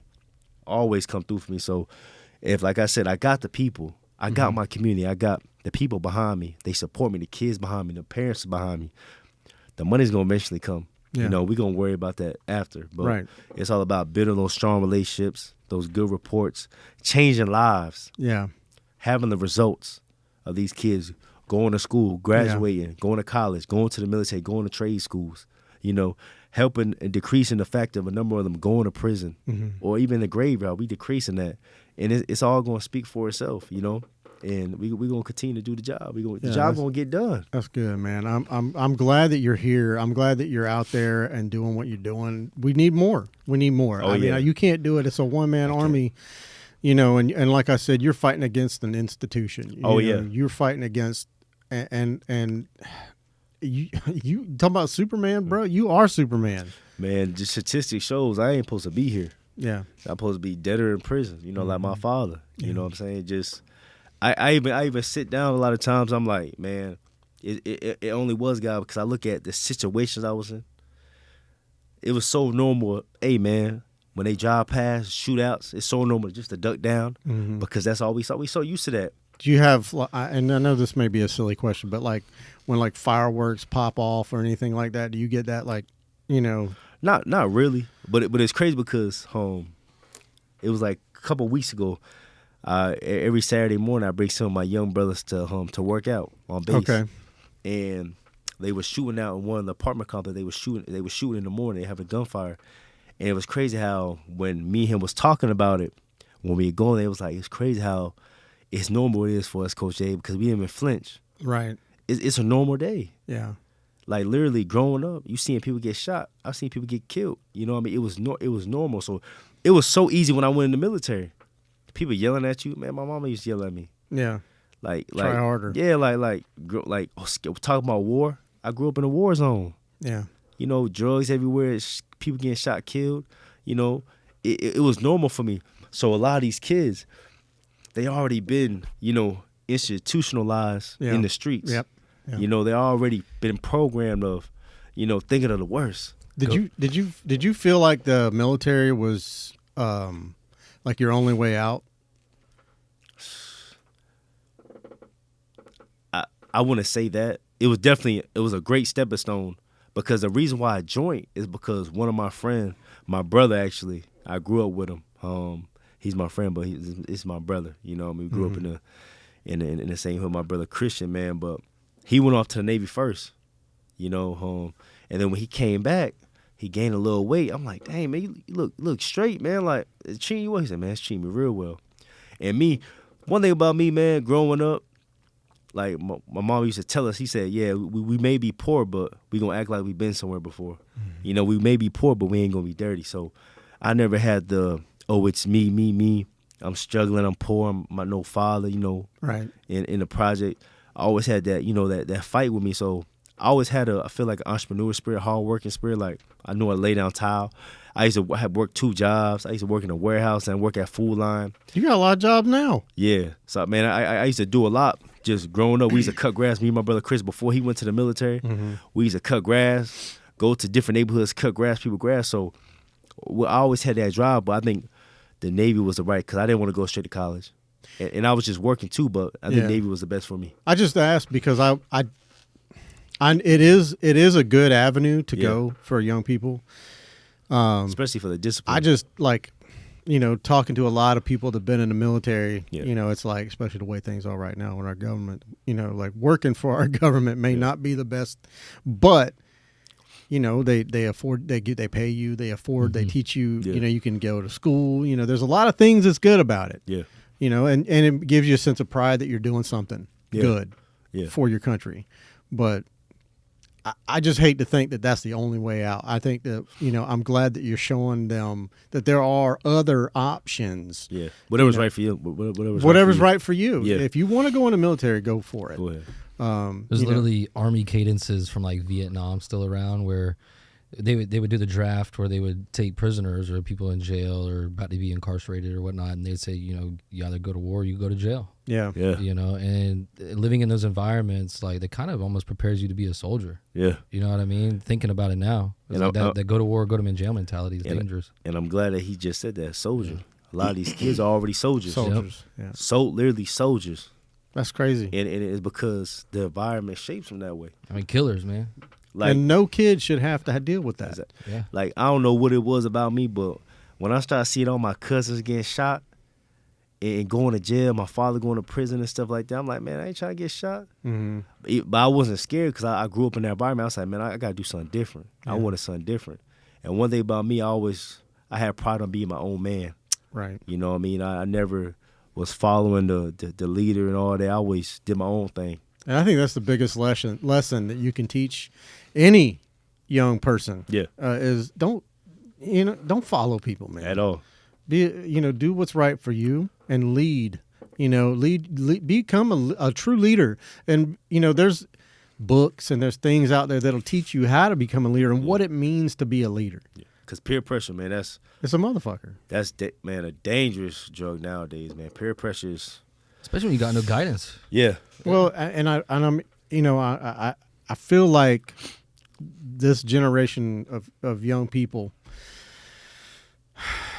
I'm hoping for the better. I hope that, things swing back the other way, but there was a lot of soft young people coming up in the world, and I say soft, I mean, it's just that, like, it used to be sticks and stones may break my bones, but your words will never hurt me. But now it's like, let's just push it all over into all this shit hurts. Your words are going to break my arm. I'm so sad. I don't care what people say about me. In this generation, I feel like they feel entitled to everything. Right. They feel like they have to work for it. Mm-hmm. Like, man, growing up, man, I had to work.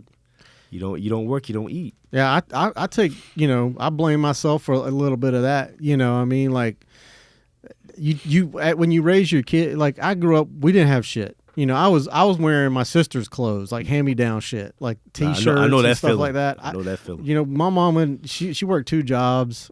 She wasn't ever home hardly. I mean, like, I love her to death. Don't get me wrong. She's a good woman. She did what she had to do to take care of us. And but like, I get it. But like, you grow up and you have your own kids. You're like, I don't want my kids to grow up not having shit. Yeah. So, man, my kids had fucking everything. They wanted it, they got it. Yeah. I mean, that's just the way it was. And to your point, we kind of spawned this. We started this shit with the kids, and but I feel like I've seen a change. My girlfriend's daughter, she's like, I think she's 14, and she'll tell you, like, I'm so tired of all this woke shit. Like, she just like. It's a different. Yeah. I think the needle's turning. Yeah.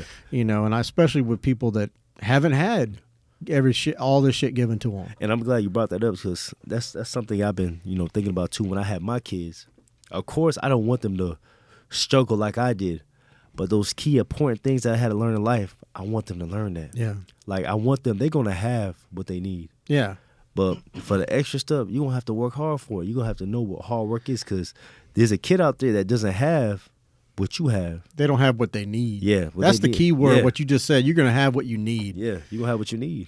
And there's people out there that don't even have what they need versus what they want. Yeah. Like, what they want, yeah, that's not even a question. Exactly. That shit don't even enter the equation. You have what you need. You have a father figure who's present in your life. You're going to have a roof over your head, the food, clothes. And a place to lay your head. Exactly. But what you want, you're going to have to work hard for. Yeah. Because like you said, a lot of kids, a lot of people don't have what they need. Yeah. And I realized, too, like, even growing up in the projects, You have all different. Of course, it's majority African American in certain neighborhoods, but man, I grew up in the projects. You have Spanish, white, and we all struggle. Mm-hmm. We all had parents that was addicts. We all had parents that was probably in prison. One thing about me, I don't look at race. Yeah. I look at, can we relate? Have you walked in similar shoes as me? Yeah, and if you suffer together. Yeah. Yeah. And if you have, oh man, we could build on that relationship. Well, and that's the biggest part about it, of people in general. Like, I don't judge people. They say don't judge a book by its cover. Like, I won't look at, like when I met you. Now, I do scope people out. Like, like the day we first met, I was like, I watch, and I pay attention to people that are around me, because call it whatever you want. I'm, maybe because of the way I grew up being the man of the house. Gotta have that discernment, You man. are always aware of your surroundings. Yeah, of course. And the people that are around you. Yeah. So that's the only reason I do it. But, man, oh, my bad. I forgot to bring. Thank you, Patty. Got you. I think the main thing is, like, yeah, you don't judge them. You can keep an eye on them. But, my thing is this. I don't give a shit. Black, white, red, whatever the hell you are, I don't care. If you're a good person, and you don't just talk a lot of shit, I'm gonna like you, and we're gonna get along. But I mean, man, it's easy, and I can sniff it out quick. Yeah. If you're full of crap, man, I know. Yeah, most definitely. And most people do. Oh yeah. Some people just too scared to tell you. Yeah. And they just keep accepting it. Yeah. But just so no, man, that's judging people by race or religion or sexuality, whatever the hell it is, I think is wrong. And I have some input, but please do. I feel like the part of society that doesn't live in the projects, hoods, Section 8 housing, I feel like the way that the mainstream narrative, your social media outlets, everything that we pay attention to now is more like in tune to focus on national matters rather than local matters. You know what I mean? So it's another hey, don't worry about what's going on in your hood or right over there. Worry about what's going on in DC. Worry about what's going on at this mass shooting. Worry about, or a different country. Right. Exactly. Right. Ukraine, whatever it may be. So, and I can't help but to feel like, that's by design. There's a certain amount of people that live in the hood that don't like people who have things, right? Yeah. You know what I mean? Have the privilege. You know what I mean? But it's almost like it's been tailored to society to where don't pay attention to what is in your backyard. Pay attention to the bigger picture. Yeah. And when I came to realization with this probably a year ago, and so when I started thinking about well, what the fuck can I do to give back? And so I reached out to my mom, and we live in Clay County here, neighboring to Duval. And you do most of your stuff out of Duval, right? Yeah, Duval. Okay. Yeah. So and so my mom, she is part of this organization that's 2 years old now. It's called Clay Impact, and so they pick 4 elementary schools in each corner of the county, right, and in the most impoverished zones, Clay Hill, Keystone, up here in Orange Park where it's kind of impoverished, and then one down towards Green Cove, but. Every third Saturday of every month, they pick one of those schools. They hand out carts of food, and this is all nonprofits that come together and do this. But they hand out carts of food, they hand out clothes, they have Bible study, they have library, they have haircuts, they have medical facility, they have a shower facility, and then they also try to get you into programs. If there's veterans that are going homeless or need help, they have VA there. Things that people need. And so, but I was asking the founder of it, and she was telling me, as well as one of the county guys, his name's escaped me right now, but it'll come to me later. But I said, how did you guys get all this together? And they said, well, the hardest part was grant writing. It was literally writing the grants for this. We had 20 or 30 redactions that we had to go to just to get money for all this stuff. So it's you're handcuffed. No matter which route you want to take and try to help at your local level, you're handcuffed because you have to have certain verbiage. You have to know somebody that's on the inside. It is crazy rather than having the results exactly from the people itself. Yeah, exactly. It's like you're going, hey, I want to do these great things for people, and they're going, yep. I don't know. You got to really work hard to tell me why. It shouldn't be that way. And it's crazy because, for example, just like he made. You could have somebody who has the results of what they do in the community actually doing the work and giving back. And then you can have somebody who has great grant writing and they get the grant with no proof, like right? No proof of giving back where this money's gonna go. Yeah. But just because they have the proper writing, the proper verbiage, Yeah. they get an easy $500,000. That's crazy to me. I think a big thing that needs to happen with like these founded like 501c. Yeah, right? 501c3. I think it needs to be made by law that you have to publish where every fucking cent goes. Yeah. Because you have to be held accountable. I mean, if you're talking about wanting to do the right thing here, then you should have no quarrels or qualms with being able to show your books and being able to show the accountability where every single penny's going. Yeah. You know what I mean? Like that is another, like, I love Wounded Warrior, but 95% goes to the top, 5% goes to the bottom. You know, you can't have I things heard like about that, man. You cannot have things I heard like about that. Wounded Warrior. So, I'm not familiar with it, but I heard. Yeah. It's just ugly. And like he said, there's so many nonprofits, not just in Jacksonville, but throughout the whole United States that they pocket. Yeah. Somebody profiting. You're pocketing grants that you getting grants $5 million. You're no better than the institution that put this situation in place. Exactly. And I mean, and if you're really trying to help, then you're not trying to make money on the backs of the people that are hurting. Yep. You know, when you start doing that, that's when you're no better than the institution that started this. But what's done in the dark always come to the light, man. Yeah. You would hope. You reap what you sow, man. I believe that, God, he sees everything, and I see a lot of things. I just be like, man, how's this? Number one, I don't care about winning awards. Yeah. I don't care about none of that because I'm not doing it for that. Yeah. I'm doing it because I've been in these. I was in these shoes. I bet these kids want to see it though. They like to see it. Yeah, they would love to see it. One of the things I'm excited about is the community center.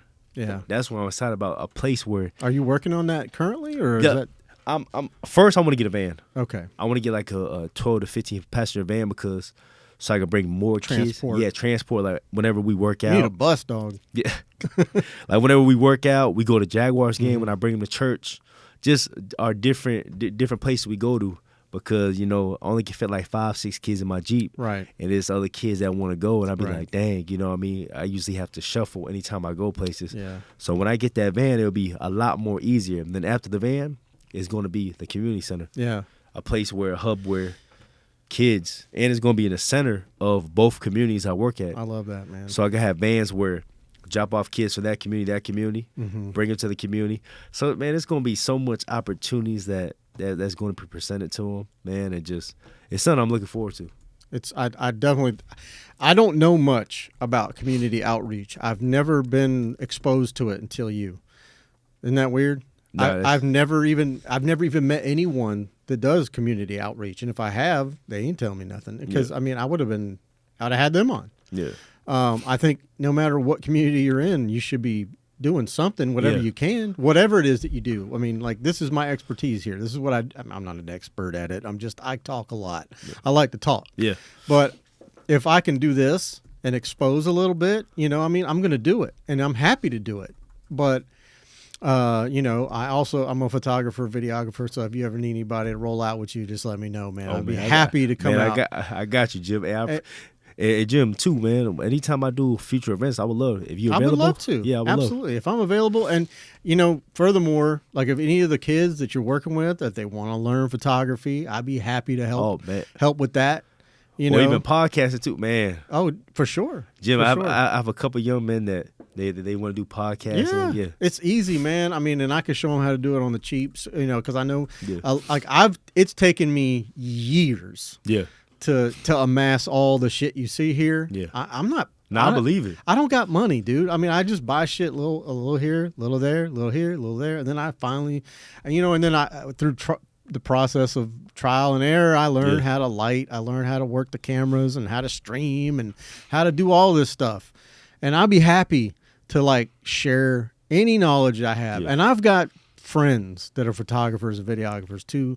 If, and I think that's the most important thing when you're working with young people, that they can go one way or the other. Yeah. And if you taking them to work out, you're taking them to, play ball, you're taking them to, you're showing them the different avenues and different professions. And I think that of course, all I know is this. And if that's another avenue that they can take, I'll help in that, and I know I've got friends that will be glad to help as well. You know what I mean? So anything will be appreciated. 100%, dude. Like literally, bro. You know where I'm at. Yes, sir. Yes, sir. You know how to get a hold of me. But Yes, if you ever need anything, please ask. Oh yeah, I'm definitely home. Especially this new year, I'm gonna be having my newsletters, or each month I'm gonna have a calendar like every upcoming event for each month. So I want your email address. I got your number already, but I'm gonna send those to you. So whatever's fit for you, because I do community cleanups. Okay. Feed the homeless. We help out family problems, the homeless shelter. Man, my girl can cook, bro. Hey, we love to have. She likes to feed people. We do the toy drives. We do the turkey drives, the back to school drives, or even help when I bring the kids to the library. I help them with job applications. Yeah. So, or another thing that I'm incorporating too is fishing. Oh, nice. Teaching kids how to fish. He's a fisherman. Hell yeah, man. Hey. Yeah, I got the spots. I'm gonna need his number, man. I'm getting back into it. I'm gonna get your number before you go, and I think a van situation I might be able to help you out with. Man, I appreciate that. I think you might have to pay for it. Obviously, you have to pay for it, but it'll be a lot cheaper than what like one of the big Chevy Express vans you see on base. You know what I mean? Yes, one of those types. So yeah, I'll get you information. Man, I appreciate it. But fishing, man, the power, man, when you catch that fish. And you it's the proud moment. There's something about it. Yeah, and a lot of these kids, man, the outlet just so peaceful. Yeah. It's so quiet. And a lot of people don't realize, when I had a shift in my life where I went from traumatic until I experienced a moment of peace. Yeah. My first moment of peace, I thought it was weird because I'm so used to chaotic. Yeah. I'm so used to moving around or something bad is going on. Yeah. Until I got to a place now older, I was like, hold up. Wait, you keep waiting for that other shoe to drop. Like, when's the bad shit start? Yeah, or just chilling in the house. Nowadays, I'm realizing, man, it's all right to be chilling, man. But when you grow up at a young age, a lot of these kids, they always on the go. Yeah. Always traumatic. They can't sit down. They sit down, it's boring. But realizing that. They got a lot of energy. Yeah. But also realizing just that firefight mode, I had a lot of that growing up, too. Yeah.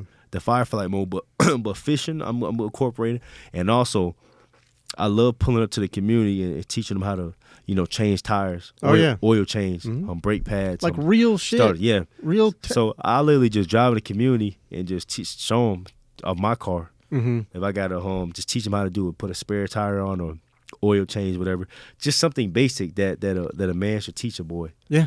Even the young girls too. Oh yeah, even the young girls too. They come even out more so. Yeah, I mean, like I said, I got daughters, man.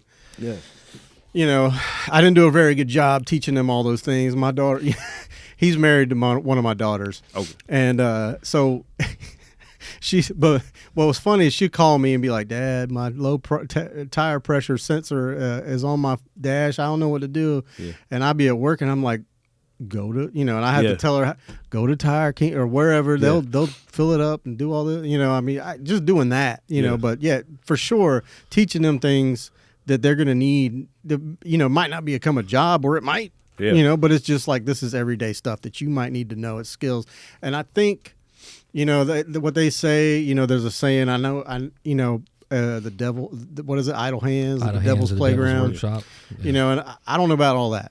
There's things I believe in. You're making me think a little bit differently now this morning or this afternoon. I'm telling you, I grew up very religious, and then things happen, and you change paths. It doesn't mean I turn into a bad person. Yeah. It's just certain things I think differently on. But when I meet people like you, it starts making me think a little bit differently, because I do think, whatever you want to call it, luck. You had a guardian angel. Whatever it was, somebody, somewhere, or something, somehow, it really feels like everything you said to me, it feels like somebody had their hand on you. Man, because the times you should have been dead, or the times you should have been, in prison or wherever, you're here. Man, Jim, the only thing I say is Jesus Christ, man. He had his hand over my life, man, and just man, I'm just blessed. Yeah, I'm blessed, just humbled, just to. I love that, man. Being the predicament that I'm in, and just using him to get all the glory. Yeah, because I don't know how I would have made it, because even also, just thinking back how I remember the first time when I learned how to tie my shoes. Yeah. I was literally like 12, 13. That's old. That's too old. Mm-hmm. But it's a fact of not having a father figure. Nobody was there to teach me. Yeah. And I was so frustrated growing up because I'm like, kids are learning how to tie their shoes at 6, 7 years old. And I was having a hard time. Mm-hmm. Or even tying a tie. I didn't know how to learn how to tie a tie. I think I was like 21. Yeah. And I remember when I was trying it myself, I was looking on YouTube, doing it myself, I was getting so frustrated. Mm-hmm. Anger, I'm like, man, I wish somebody was here to help me. But I finally got it in the sense of proud man I had of myself. I know I do it now, but that's another thing I'm trying to teach these kids how to tie a tie. Or even job applications. Look a man in the eye when they interview, shake his hand. How to even present yourself at an interview. Decipher the questions, you know. It's a lot. And it's just, those are very, very important things that people shape under the put under the rug, but those are really important. They take it for granted. I mean, like that whole necktie thing. Yeah, I had to do that. You know, I didn't. No dad. I had to teach myself how to tie a tie, and it is a sense of accomplishment when you get it done. And we didn't. When I was a kid, you know, I'm a little older than you. When I was a kid, we didn't have. I couldn't go on YouTube and look it up. I had to just figure it out. Yeah. You know, and yeah, man, it means a lot. Like when you learn something like that, whether it's on your own or somebody takes their hand and helps you fishing, and you catch that first fish. Man, it's like a primal response, almost something in our DNA. Like primal instinct comes out of you, and it's a feeling system. Like people don't realize what it is. Because you know what I want to catch now? I want to catch a baby alligator. Oh yeah, I want at least want to catch a 3-foot. He went alligator hunting. And it's a program with the military, isn't it? Well, it's through, if you're a disabled veteran. Yeah, I'm a disabled veteran. So if you got 30% or more, you can get with Operation Outdoor Freedom. And it's with Florida Wildlife. And so basically you just submit your documentation saying that you're disabled. Yeah. And they approve you, and then you can go in and sign up for a list of hunts.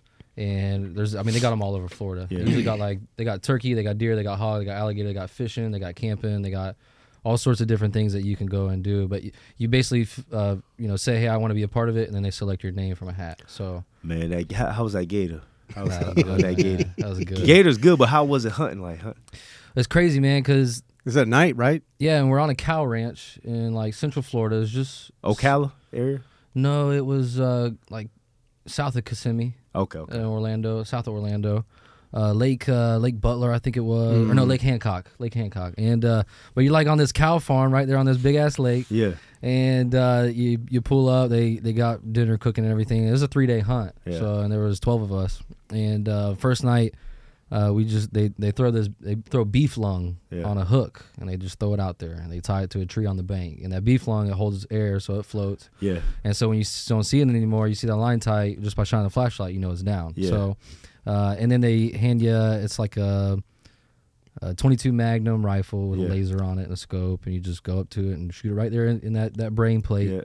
And you got one guy holding, one guy shooting. So, wow. But yeah, just going to that, like there was like a 80-year-old Vietnam vet who had like Parkinson's, got fucked up by Agent Orange and all this stuff. I mean, he's like fully disabled. And just seeing him stop shaking as soon as he picked that gun up and shot that gator, is like his primal instinct kicked out. Like everything took over, and Parkinson's wasn't a thing at that time. You know, none of these ailments were a thing at that time. He was a man hunting. You know, most primal thing that you can do, provide for your family. You know, back in the day was go out and get that meat, put it on the table, family survives. You know, and all those feelings and all those ailments that he had just went away for a split second. It was crazy to see, but it just. The look on his face after that, man. Look on his face. Jada just wants to get some of them gator skin boots. Hell yeah, man. Gator, man. But they mounted the gator. It was like $90 to send it to the taxidermy. They had a guy. That's come cool. out. How big was the gator? 11'3". That's a big boy. I think the biggest one was like 13.6 that night. Man, I saw one on base, the Navy base. Yeah. That on base was like 12 feet. By the golf course. Oh yeah. Oh man. Yeah. And that little lake right there by probably right there by Dewey's, or no, not Dewey's. What is that? Mulligan's. Yeah, right there by Mulligan's. Yeah. Well, hey man. Yeah. Another contact. Man, get you some gator hunting. Hey, or some fish. I need to know those spots. Yeah. I need to go fishing with him. Man. Yeah, I'll get your number, man. I'll give it all to you.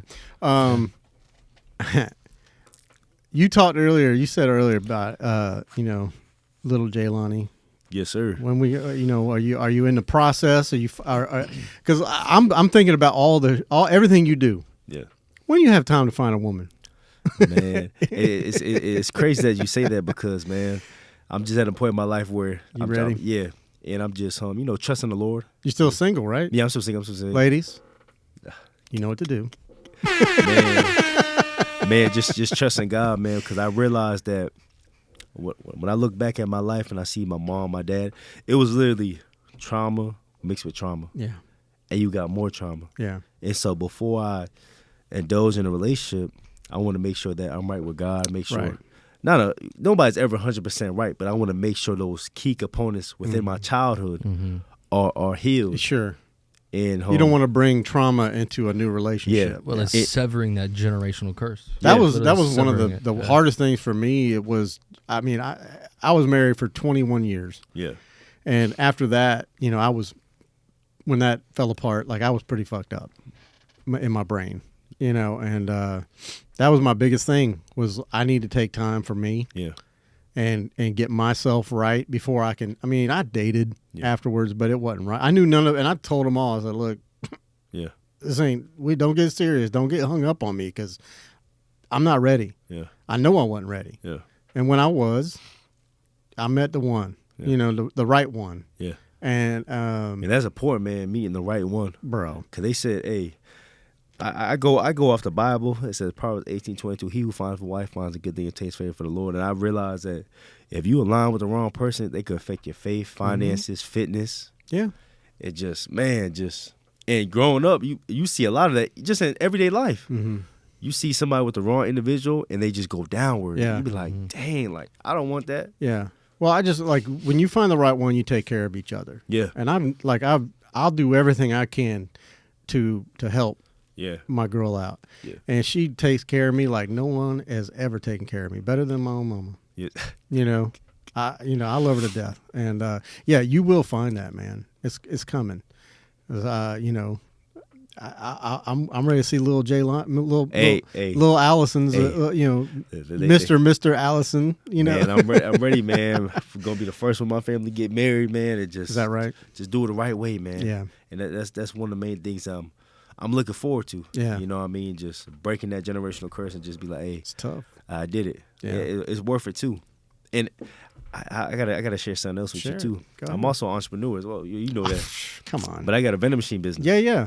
I have it's called Jay's Vending Services. Okay. So basically I have 16, 17 vending machines. Wow. And basically I just store my vending machines within schools, auto shops, restock them. Just simple stuff. I have non-perishable That's what goods. I'm saying, dude. You do so much. And the biggest thing that I love doing, I don't know how you do it, is showing the kids. Mm-hmm. You know what I mean? Bringing some of the kids with me to show them how to operate a business. Right. Because and it's crazy because they've never seen that. I literally started my business a month before the nonprofit, 2020. Mm-hmm. Same time frame. And statistics shows a new business within the first 3 years fail. Yeah. And this is my 4th year. Good for you. But I'm still, it's still perks and learning, and it's a lot of sacrifice. People think, oh yeah, as soon as you get in a business, you're going to be a millionaire. No, it don't work that way. It doesn't work that way at all. And just learning it from that, and just any money I do get, I try to put it towards my nonprofit. Yep. To help the kids, and just if I have some money left over and a kid needs a couple dollars, if they help me, I pay them. Mm-hmm. But just showing the next generation how, again, where we come from. If I could make it out, you can make it out too. Bro, anything is possible. Yeah, anything is possible. And I just try to show them. I try to show, hey, this wasn't given to me. Mm-hmm. You're going to have to work hard for it. Because at the end of the day, when you hit 18, this goes with anybody. Life doesn't care about what you go through. Mm-mm. You gotta keep going. Yeah, nothing is handed to anybody. Anybody at all. Even if you have, I say that. There's people that get handed shit to them. Yeah. Trust fund babies, whatever you want to call it. But for the average American, for the average person, like you said, society, life, whatever it is, it don't give a shit about you. Life don't stop. If you don't insert yourself into situations, like good situations, positive situations, you could definitely fall into the wrong one. Yeah.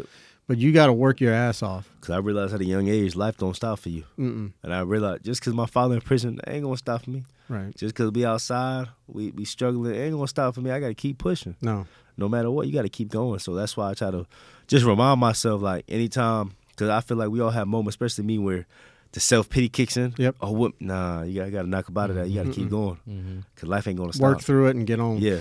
Like, what you said, man, it is such a short life.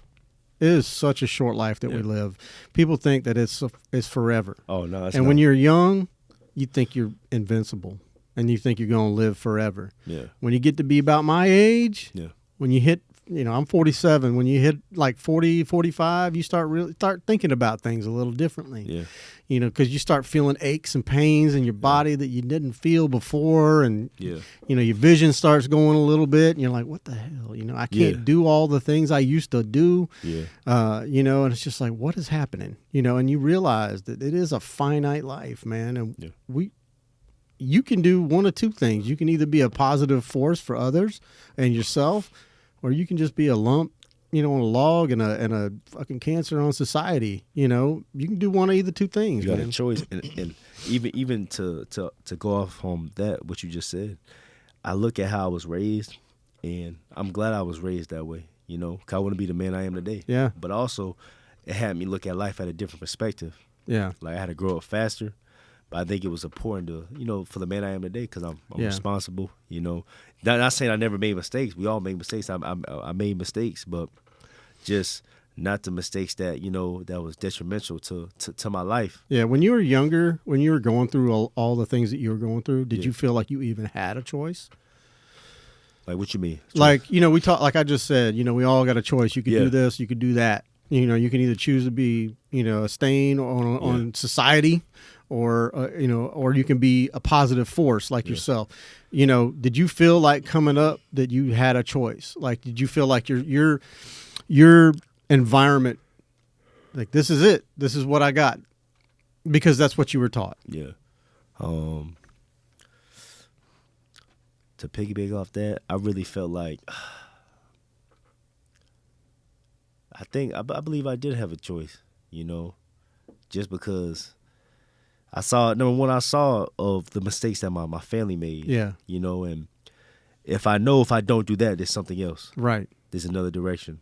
And so I feel like I did have a choice to do something different. Like, that's why I say it's all God, because how I was thinking when I was younger, like I'm an observer. Mm-hmm. I don't really talk like that. Yeah. Especially I'm really observer, so I've observed a lot of situations. So when I saw my mom, my dad, other people going through what they're going through, it's like, just didn't want it. Dang, if I do that, I'm gonna end up in the same predicament. And so I got to do something different. I have to do something different. So I feel like I did have a choice. I feel like, though, the reason I asked that question is I feel like there's a lot of people that feel like they don't have a choice. Yeah. I feel like growing up like that, your pool of choices are so limited. Well, that's that's the point. Yeah. You don't have a father. Yeah. You don't even know how to tie your shoe. Like your pool of choices are just so constrained. Right. You only have very few options. And to that point also, is I think that people like yourself are giving younger people, showing them that they do have a choice, that they do have the options. Yeah. And it's there for them to take. And beautiful. And it's crazy because even I look at a perspective of when we were homeless and we would move around so much. Even though we were homeless, even though we were struggling, I still looked at it as, dang, I'm traveling. Yeah. So I'm seeing different places. That's a good outlook. And I'm just like, dang, even when I moved from Boston to North Carolina, when I went to Birmingham, when I went to Chicago, because, I got family in Birmingham, Alabama, Chicago and stuff. So when I was going to different places, I was just seeing different things. Like, even though every place I went to was impoverished, it was still something different. So it brightened my horizon. Like, dang, there's more out here to life. And then the military even enhanced that even 10 times more. Deployments and all that, underways, you're going on to the ships and all that. So you're seeing so much more. So I'm like, man, I never thought I'd be in this place, this country, on the ship. I was on a aircraft carrier. Wow. Holds about 7,000 to 10,000 people. Holy shit. It's ridiculously big. But just being part of that 1%, they said in the military, it's just like, it just opened my eyes up so much more. Like, dang, man, like, I'm actually seeing the world. But even before then, even when we lived in Boston, my grandmother, my mom's mom, she used to live in Maine. Okay. Bingham, Maine. It's like literally 5 to 10 minutes from the Canadian border. Mm-hmm. Literally. And I would go there for the summers sometimes. Like 2-3 summers I went up there. So my mom always wanted me and my brother to stay away from the projects for the summer. So we'd go up there. That's why I fell in love with camping, fishing. Yeah. Maine is beautiful. Yo, the water. Yeah, that's what I hear. The water's so fresh. Like when the streams, you can literally drink the water from the stream. Yeah. You see mooses, you see bears, like canoeing. Hike, man, gorgeous. Go in the summertime, it stays at like 80 degrees. Careful, people gonna start moving to Maine.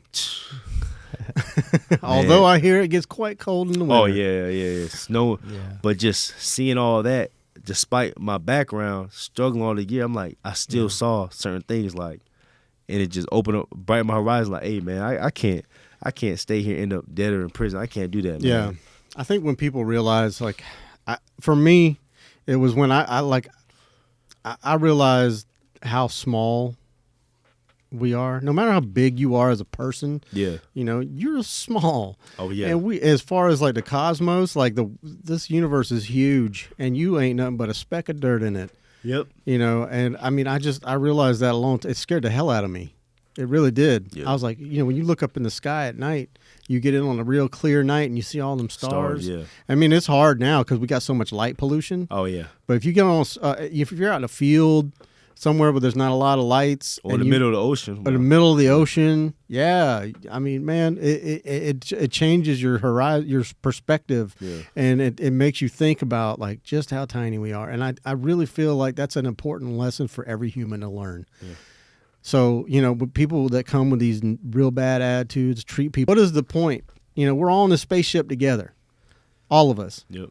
Like, we ain't going nowhere. Yep. You can go to one side, you can go to the other side, whatever, but we're all in this bitch together. Well, one thing I realized too, no matter whoever the individual is, misery loves company. Mm-hmm. It does. Yeah. It does. So no matter what, you could take a person out of a situation, put them somewhere. If they're still miserable, they're going to be miserable there. Yeah. It's sad. It's all about outlook. You have to be grateful and thankful for the little things in life. Yeah. How is your brain wired? Yeah. But how do we take that? How do we teach that miserable person not to be miserable no more? Like you said, I think it's hugs, man. Yeah.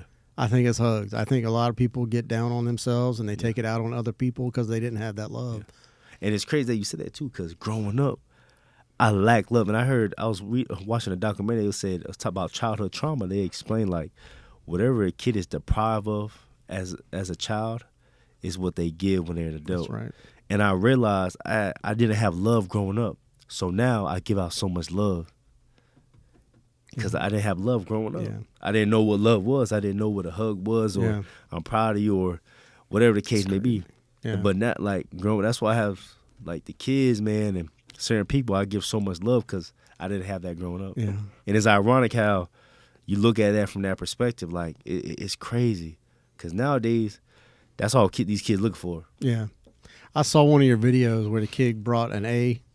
Oh, yeah. And it was like at night, but you were there. And man, everybody in the whole place just went nuts. You screamed out, he got an A, you know. I know exactly what video you're talking about. That's little Brandon, man. Shout out my little brother Brandon, man. That was so cool, man. Man, just. You don't get that. Yeah. You don't get that. I mean, a lot of people don't get that. But that's it. It made me feel hyped. It made me feel good. I was proud of little Brandon. Yeah. You know, I was like, shit, good for you, man. That's my guy. Because I was for sure a D+ student. My mom would put a D+ on the damn refrigerator. She'd be like, at least it wasn't no F. You know, I mean. Yeah. And I made it through. I made it through high school just by the seat of my damn pants, dude. You know, I didn't have. You know, I was doing it all by myself. Yeah, exactly. You know, I wasn't like hurting for anything monetarily or whatever, but like I had to learn about women on my own, you know, which I probably learned wrong. Yeah. And I had to learn about, you know, just being a man. Yeah. And I think just that is way more important than monetary. I think every kid needs those. Yeah. A man teaches how to be a man, a woman, a woman teaching a girl how to be a woman. Yeah. And if you just have monetary things, that doesn't cloud over the. No, it's empty. Yeah. And I feel like that means more than anything. So many people lack that. Yeah. And it's not about race or demographics because you can have some kids that grow up in the suburbs and their parents just not there because they working, Right. and they more worried about working than teaching their son or daughter how to be a man or woman. And they think of their kids as a nuisance. Yeah. Oh, his money. Bye. No, that's that, and I see that, and I don't understand that mentality because I love my kids, man. Yeah. I'm so blessed to have them kids, and they, for whatever reason, they love me back. Yes. You know what I mean? And it like that, it changes them, man. Kids change them; they'll change you. There's a fun thought exercise that I've been like trying to hold on to in my brain lately, last couple of months, and I can't help but to think, like, I'll openly admit it, I take shrooms, like, I fucking trip, right? But every time I have like these trips, I can't help but to have these feelings like everyone's connected, everyone in some form or way, everyone's connected, and I kept getting this feeling that I can't help but to think that like this lifetime that we live right now is just it's a test to see how pure your soul is, which is the basis of religion, basis of Christianity. You follow Jesus Christ, you follow everything that he preaches and everything like that, and you get to move on. You get to move on to heaven. I just can't help but to think like in the grandiose scheme of things, this is a purity test. How pure is your soul? Where does your soul go when you pass on? That's a lot of questions, man. It is.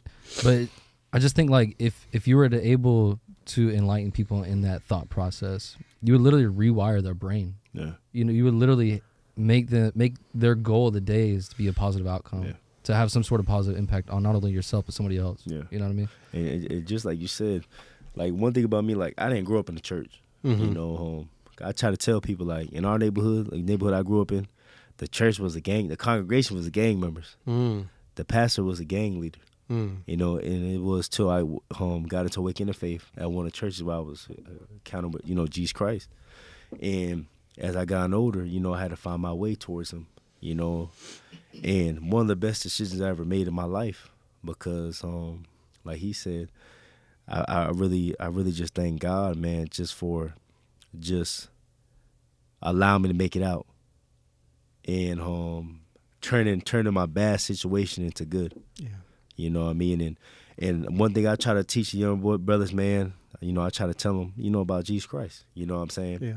But by actually showing the actions behind it, right. You know what I mean? Just showing them and just having that Bible study with them, sharing that word with them and just understanding that we in a world full of distractions. Yeah. There's so much distractions out there for our soul. Mm-hmm.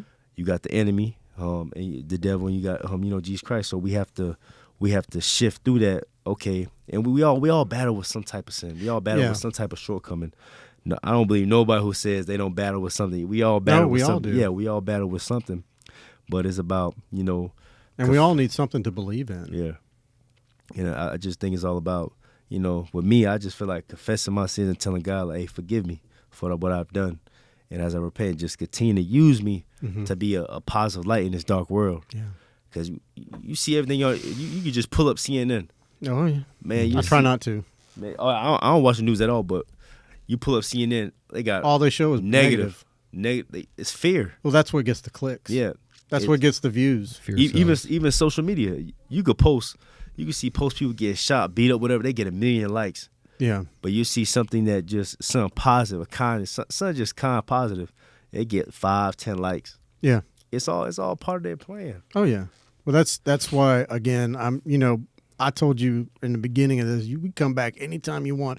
We'll do this as many times as it takes, man. I want to see your followers get up. I want to see your likes get up because it shocked the hell out of me, man, when I was going through something. Some of them things wasn't getting no likes at all. And it's not, because, like you said, social media ain't no different than the main media. Exactly. People say what they want. This episode might even get suppressed. If the people ain't watching it live, they might not never see it. Yeah. Unless you share it out, unless I share it out. But this is the type of stuff that we need. Yeah. We need to see people. We need to see the people that are doing the good in the world. And I know that there's bad shit in this world. We all know it. Yeah. But why is it? And that's one of those things that I will never understand. Why is it that is what people search out? They either seek out the negative or they bring it. Like somebody, maybe somebody posts a little TikTok or something and thinks that, they're trying to be funny and make people laugh, and do something good for, the community or whatever, and just be fun, have something fun going, and then somebody want to go in their comments and be negative. Yeah. Now you can look at it one way or the other. I take the negative comments. I love it because it gives me something to work for. I'm like, I look at every negative comment, which I don't get a lot, but I see them. I go, is that real? Is that something I need to work on? You can't please everybody. No. I know, but I take anything anybody says to me, whether it's good, bad, or indifferent, and I take it and I learn from it. Yeah. And then I say, all right, I'm going to use that as a learning. I'm not going to take it personally. Yeah. I'm going to learn from it, and maybe it is something that I need to look at. And if it's not, then hey, we move the fuck on. It's no big deal. But some people, it breaks them down. Yeah. Some people don't know how to deal with shit like that, and it just breaks them down. And I just never understand. Social media is too easy to be a troll. It is, because you're out there. You don't got no face, no name. You can have a blank account, blank name, random name, and you can just say anything to anybody and be all right. Yep. Keyboard warriors is what we call them. Yep. But we need some keyboard warriors the other way. Yeah. We need some people spreading the good. And when you see stuff like, when I see stuff like, what you're doing, I'm horrible. I'll just be honest with you. I'm horrible about sharing things, about posting things. No, I am. I know it because I made a declaration against social media, and I don't want to spend my life. You can spend all day looking at TikTok. You'll throw your life away on TikTok. A lot of these kids doing it. Yeah. Even grown people doing it too. Yeah. But so I try not to be on there, as much as possible.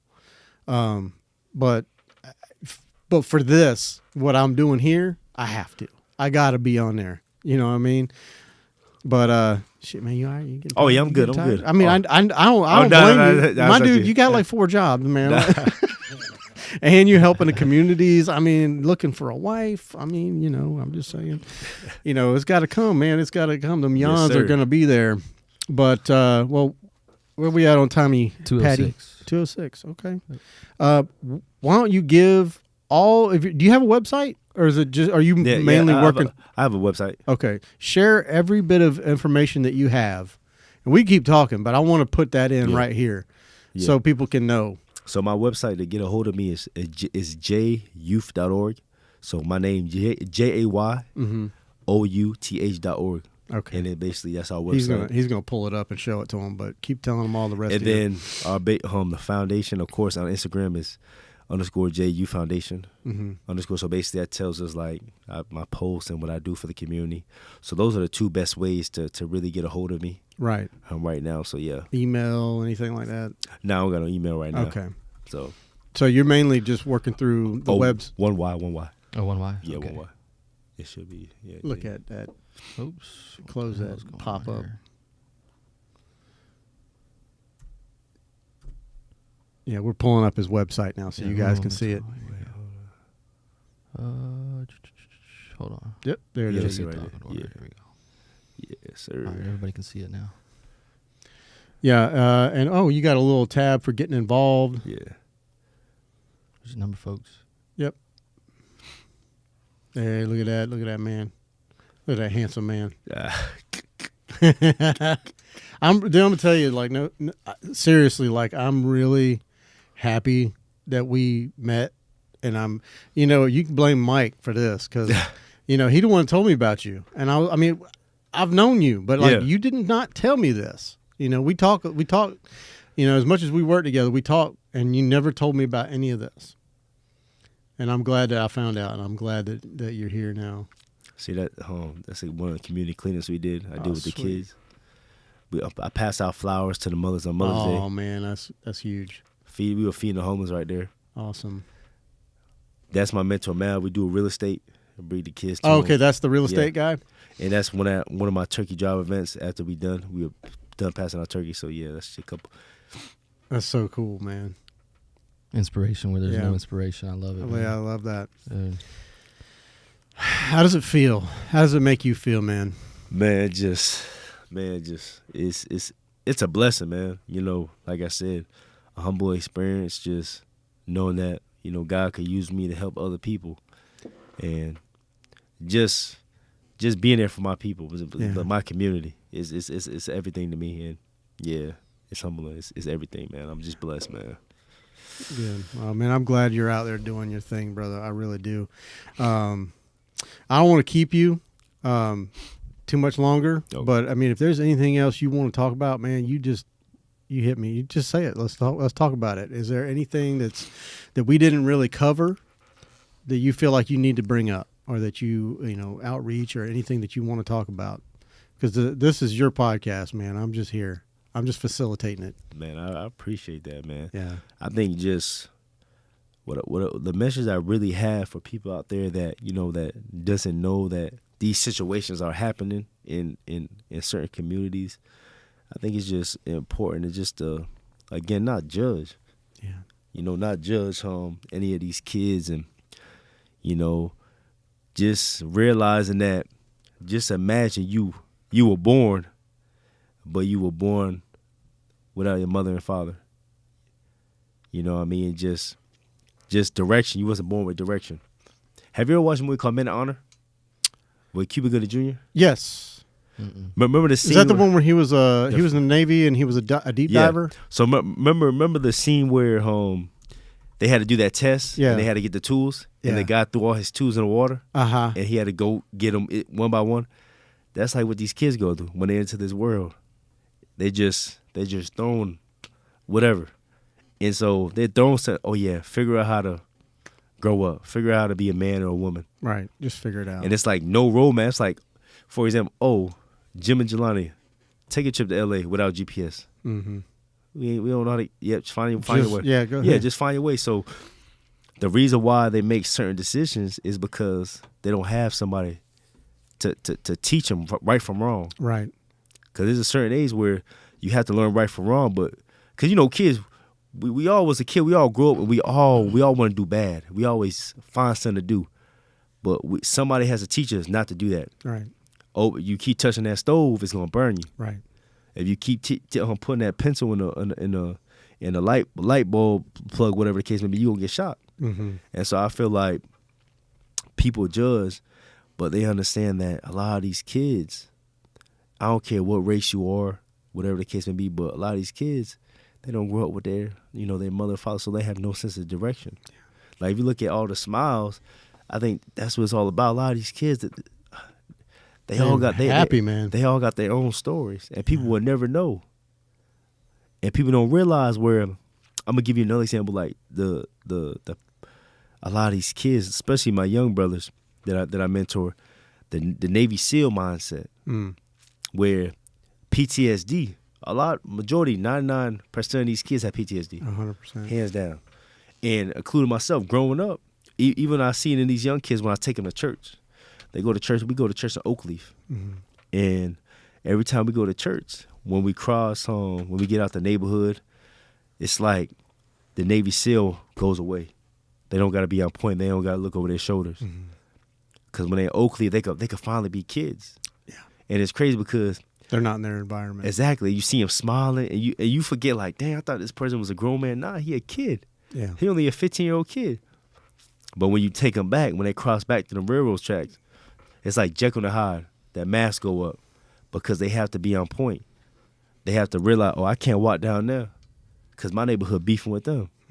Because if I walk down there, they already going to know I'm associated with over here. They going to ask me where I'm from. If I give them the wrong answer, they might shoot me. They might beat me up. So it's crazy to think that way, but it's really a war zone. It's basically a war zone, and I think America, we got to do a better job with looking at the problems that we're going through. Yeah.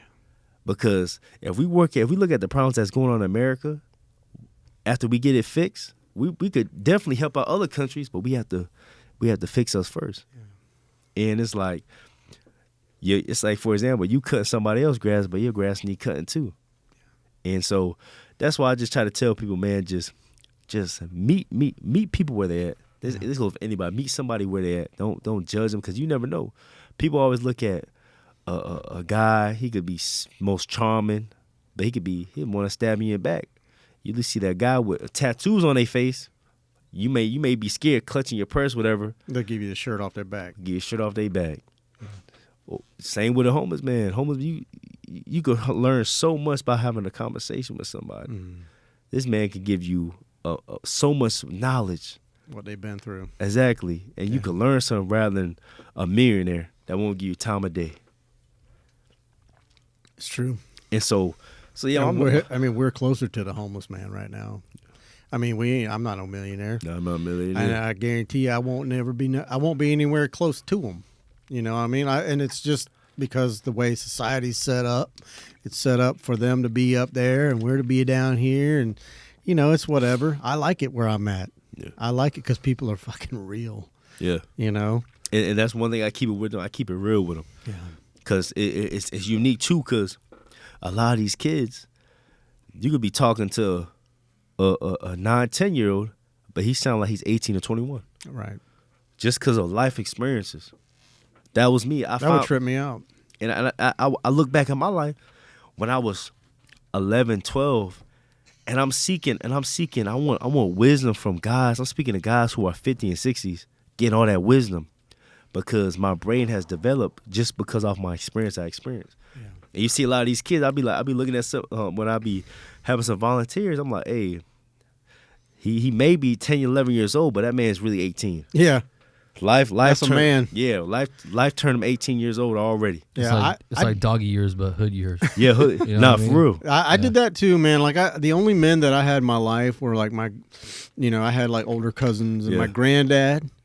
I was real close with my grandfather, man. I learned a lot. I spent a lot. I would rather hang out with people that were older than me, adults that were in my family. I would spend a lot more time with the adult men in my family than anybody. You know, I didn't have friends really growing up, too many. I had friends, but not too many. You know, I had a small circle, but I'd rather, if any opportunity I got to go hang out with my granddad, man, I took it. Yeah. And when I was 19, my grandparents both died about a month apart. Yeah.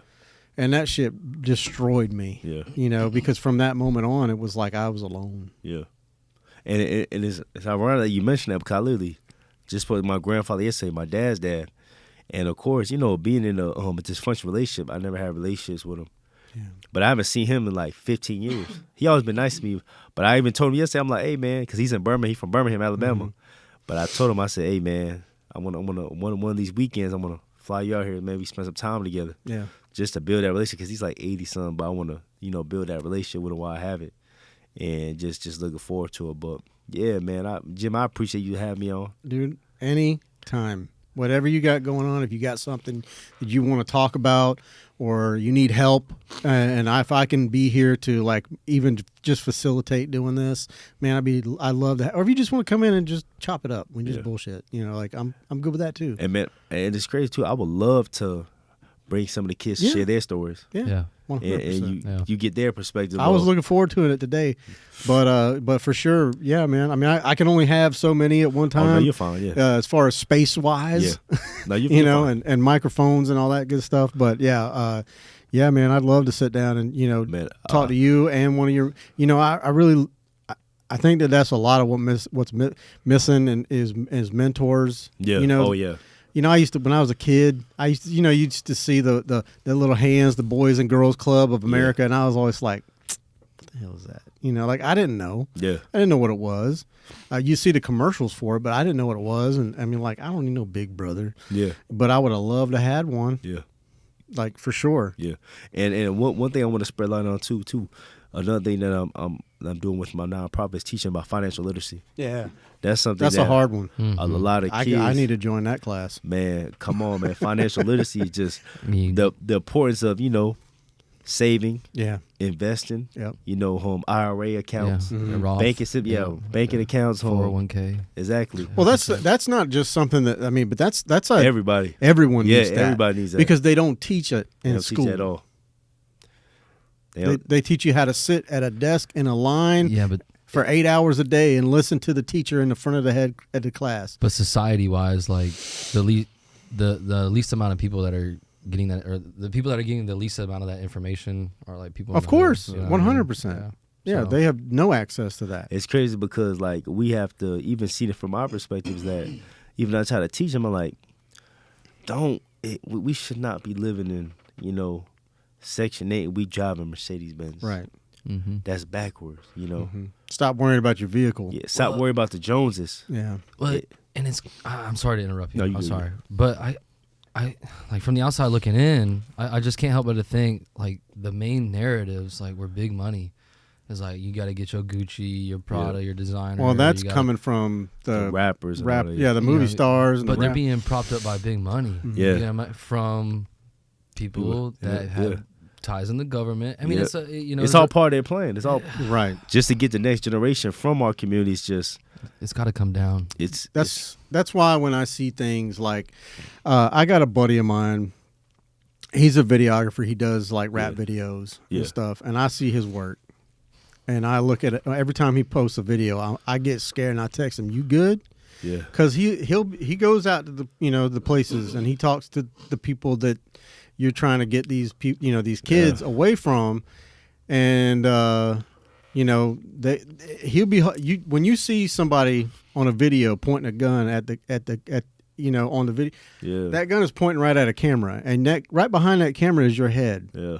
And what you may trust them, whatever, that they unloaded it, but I was like, dude, there's huge productions. Yeah. Okay, Brandon Lee died. That was $1 million production, and there was professional people working on that program, and he still died. And I'm glad you brought that up, Jim, too, man. But it's glorifying that shit. I actually have a documentary myself on YouTube called "The Forgotten Seed on the North Side." Mm-hmm. I just did it in November. It's about telling what I do with the nonprofit and the interviews of kids. It says type in "The Forgotten Seed."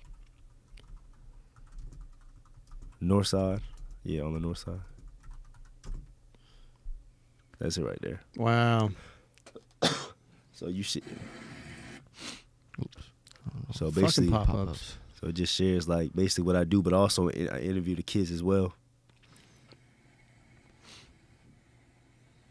See, that's Cleveland Arms right there. Yeah. That's some of the kids. You got Brandon, Travis, James, Terrell, Jeremy. So it starts. So that's Washington Heights right there, right down C. So it just starts off with me, telling about myself. But my favorite part is just explaining, like when they ask the questions to some of the kids, as we get later in the video, and you just hear their perspectives on life and what they go through and stuff. So. Yeah, that's huge. I want to share that for sure. That's Jacoby. But just the environment. I mean, look at that, man. I'm looking at his face. Zone. I'm looking at his face though, and he looks like somebody who's been through some shit. Yeah, Jacoby been through a lot. All them boys been through something. All them boys. Like they had to grow up real fast. Some of them laugh to hide the pain. Some of them are angry. That's Bubba. He only 15 years old. Damn. That's man. He a barber. He gonna have a barber. Man's gonna have his own barber. I was about to say them lines are on point. He be cutting everybody here, man. That boy talented. My boy James, man. Baby J, he's gonna have a plumbing business. Terrell's gonna be a landscaper. Plans. Yeah.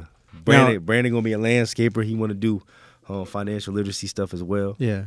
Now, is this all because you facilitated help with that, or did they already have these things in mind before they met you? Well, I think I played a part in it, Yeah. I mean, ultimately, they got to do the work. Yeah, showing them something different. But all these kids, man, they all got a purpose. See, that's truth right there. Good kid, Duna. Man, I love this kid right here. Has a testimony. Literally, he was shot 4 times. What the hell? Last year. He's only 17, 18 years old. Shot 4 times. He called me in the ambulance car. Back in the ambulance saying, Coach J, they said I'm dead, but I'm good. I just want to let you know. God. That's not a call you want to get. And just they all been through something. Duran's up top. All these kids, man, they've been going through life. They all got a purpose. Jesus. You said he's 17? Yeah, doing a 17, 18. God damn.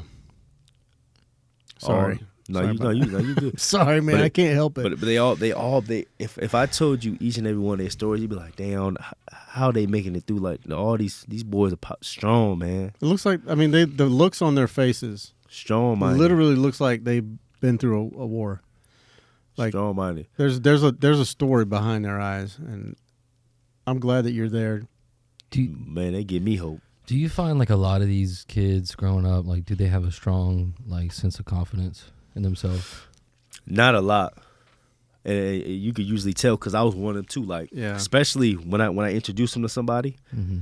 Say for instance, me and Jim. Say for instance, I'm a kid and somebody introduced me to Jim. A lot of times they be like, "How you doing, man? My name is." Yeah. They look down rather than looking him in his eyes, and I'll be like, "Man, look him in his eyes, shake his hand, firm handshake," and you could tell that's hard. That comes from lack of confidence, but you see it. You see it when that confidence does come. It's usually when they're together with their homeboys or something.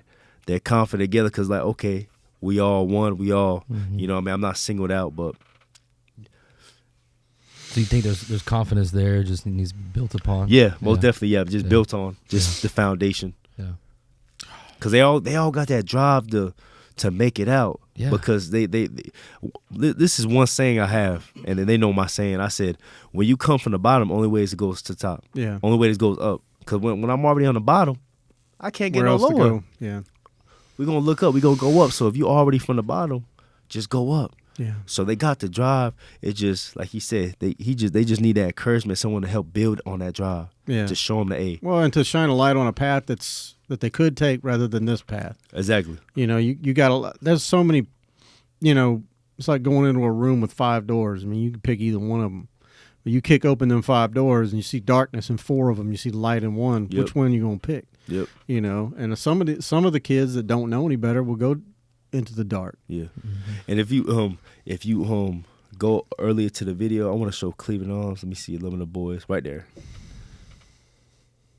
See, that's Jeremy, that's Travis, Terrell, that's Brandon right there. James about to come right behind. James, that young brother James, man. All these brothers been through something. So have you interacted with different groups, like different hoods, and you found like some of these youth are beefing with each other? Yeah, I'm glad you brought that up because Cleveland on Wash Heights, they're cordial, they're cool with each other. Okay. And I try not to, just being from the streets. Not trying to start shit. Yeah, I'm not trying to go to a different neighborhood that they're not cool because you got to really look into. That's a sign of disrespect because it's like, how you can help somebody who shot my family, right? Who shot my cousin, who dissing my brother. Yeah, but ultimately, all of them need help. Yeah, they all need help.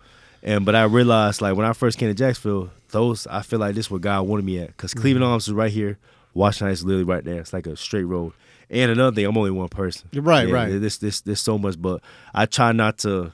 Because when people start waves, because literally it was like a when you really entangled, if you get into that stuff, you get harmed, man. Like, oh yeah. Well, that's why I asked you earlier, because there's some people that might not want to see you be there, because you're helping. Yeah, you're taking their soldiers off the street. But a lot of I get a lot of love. Even, and it's crazy you said it because I haven't received it. Even the brothers that are in the streets, straight up. Man, they like, man, Coach, I love what you're doing. And they help me, like, when the turkey jobs, the toy jobs, the back to school jobs, they're right there helping me. Yeah. You have to imagine that some of those people that didn't have any recourse, they didn't have anybody showing them which door to pick or which lane or a different path, that they're kind of stuck and they realize it, but maybe they don't want that for the youth. And think about Cleveland and Washington Heights, a lot of the kids, they all know each other. Mm-hmm. Like, Kobe and they know them, like, all these brothers, Terrell and Travis, they're related. They're brothers. They've been through so much. Jeremy, Brandon been through so much. James, they call him Baby J. That boy been through so much. You know what I mean? And so much pain they've been through. But it's like a flower that grew through concrete. Right. Like, it'll find a way. Life will find a way. They find a way. What's going on? Like when you're sitting here listening to their testimonies, I know you probably heard these stories all before, but when you're sitting here, like I'm looking at your face and I'm just thinking, what's going on in your mind, man? Man, because they were asking questions about basically like where they see themselves, where they want to, what type of business they want to, just goals. Certain questions. And when I hear their answers, it makes me proud because, you know what I mean, they haven't lost hope. Right. Despite of everything, even the kids in Washington Heights too, in here, you would thought that, dang, you've been through all that. I'm surprised you ain't lost hope. Yeah. And they still have hope. And so it's like, dang, man, like hearing them talk about this, like they still here, they still doing it. Yeah. You know what I mean? And it's just a blessing, man. I'm proud of each and every one of these kids, man, that they're still here despite Because a lot of people, grown people, can't make it throughout some of the situations they've been through. But man, these young brothers are still here. Yeah, a lot of people would fold under that pressure. A lot of people. Well, you know, they say pressure. It takes pressure to make diamonds. Yep. So, man, I hope you're out there cultivating diamonds, brother. Man, hey, God has a plan, man. I see it. One day at a time, man. I see it. Again, Jim, I appreciate you for just allowing me to be on this platform. Oh, man. Well, like I said, we don't got a lot of followers, but people do watch.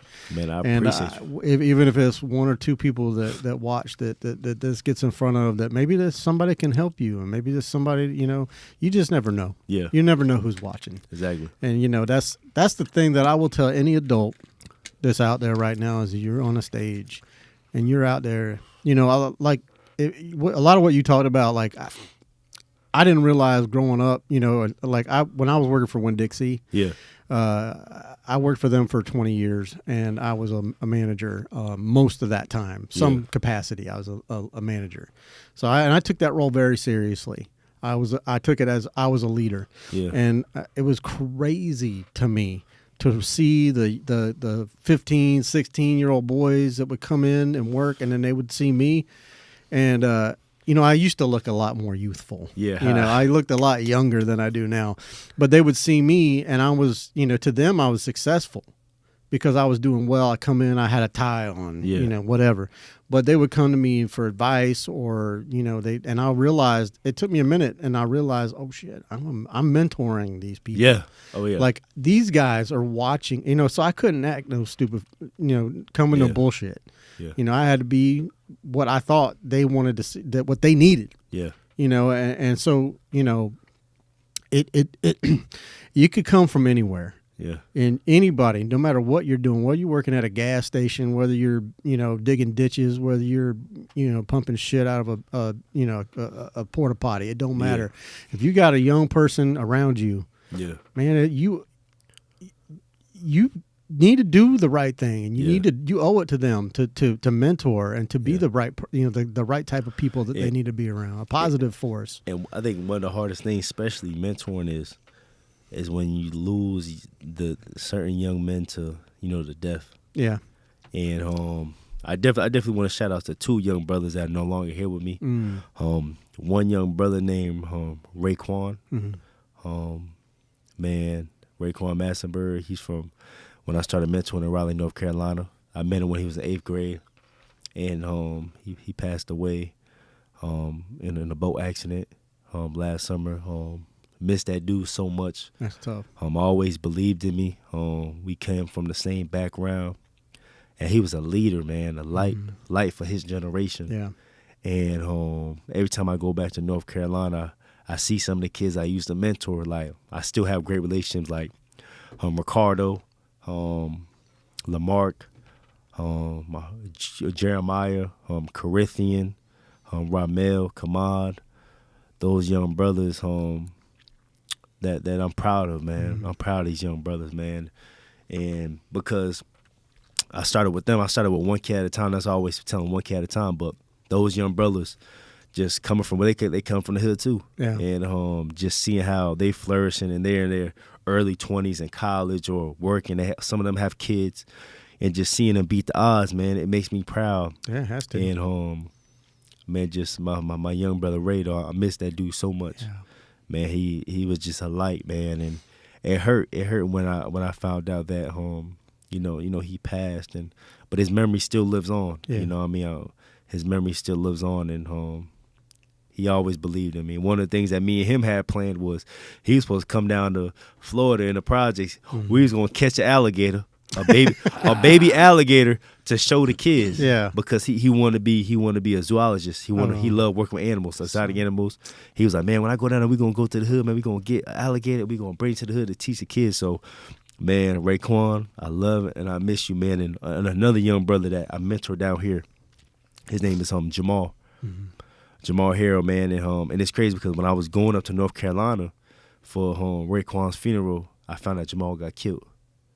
He got shot in the head, 16 years old, and I remember just times with Jamal, man, just talking about real estate, praying with him, you know, and he wanted to be real estate, but you know that fight against the streets, man. I had him since elementary school, him and his brother. And I miss Jamal so much, man. I remember all those talks with him, just talking about, real estate and making out the hood and investing and just so much things. Stocks. He loved stocks. Kid was so smart. He was a militant, but he was just so smart in that other world of the finances, and that's one thing that he wanted to do. So Jamal, I miss you. I love you too, and Raekwon, Matsburg. So those two young brothers that, man, I dearly miss, and they will always live on for me, live on with me. They're in a better place, man. Man. But, man, again, Jim, I thank you so much, man.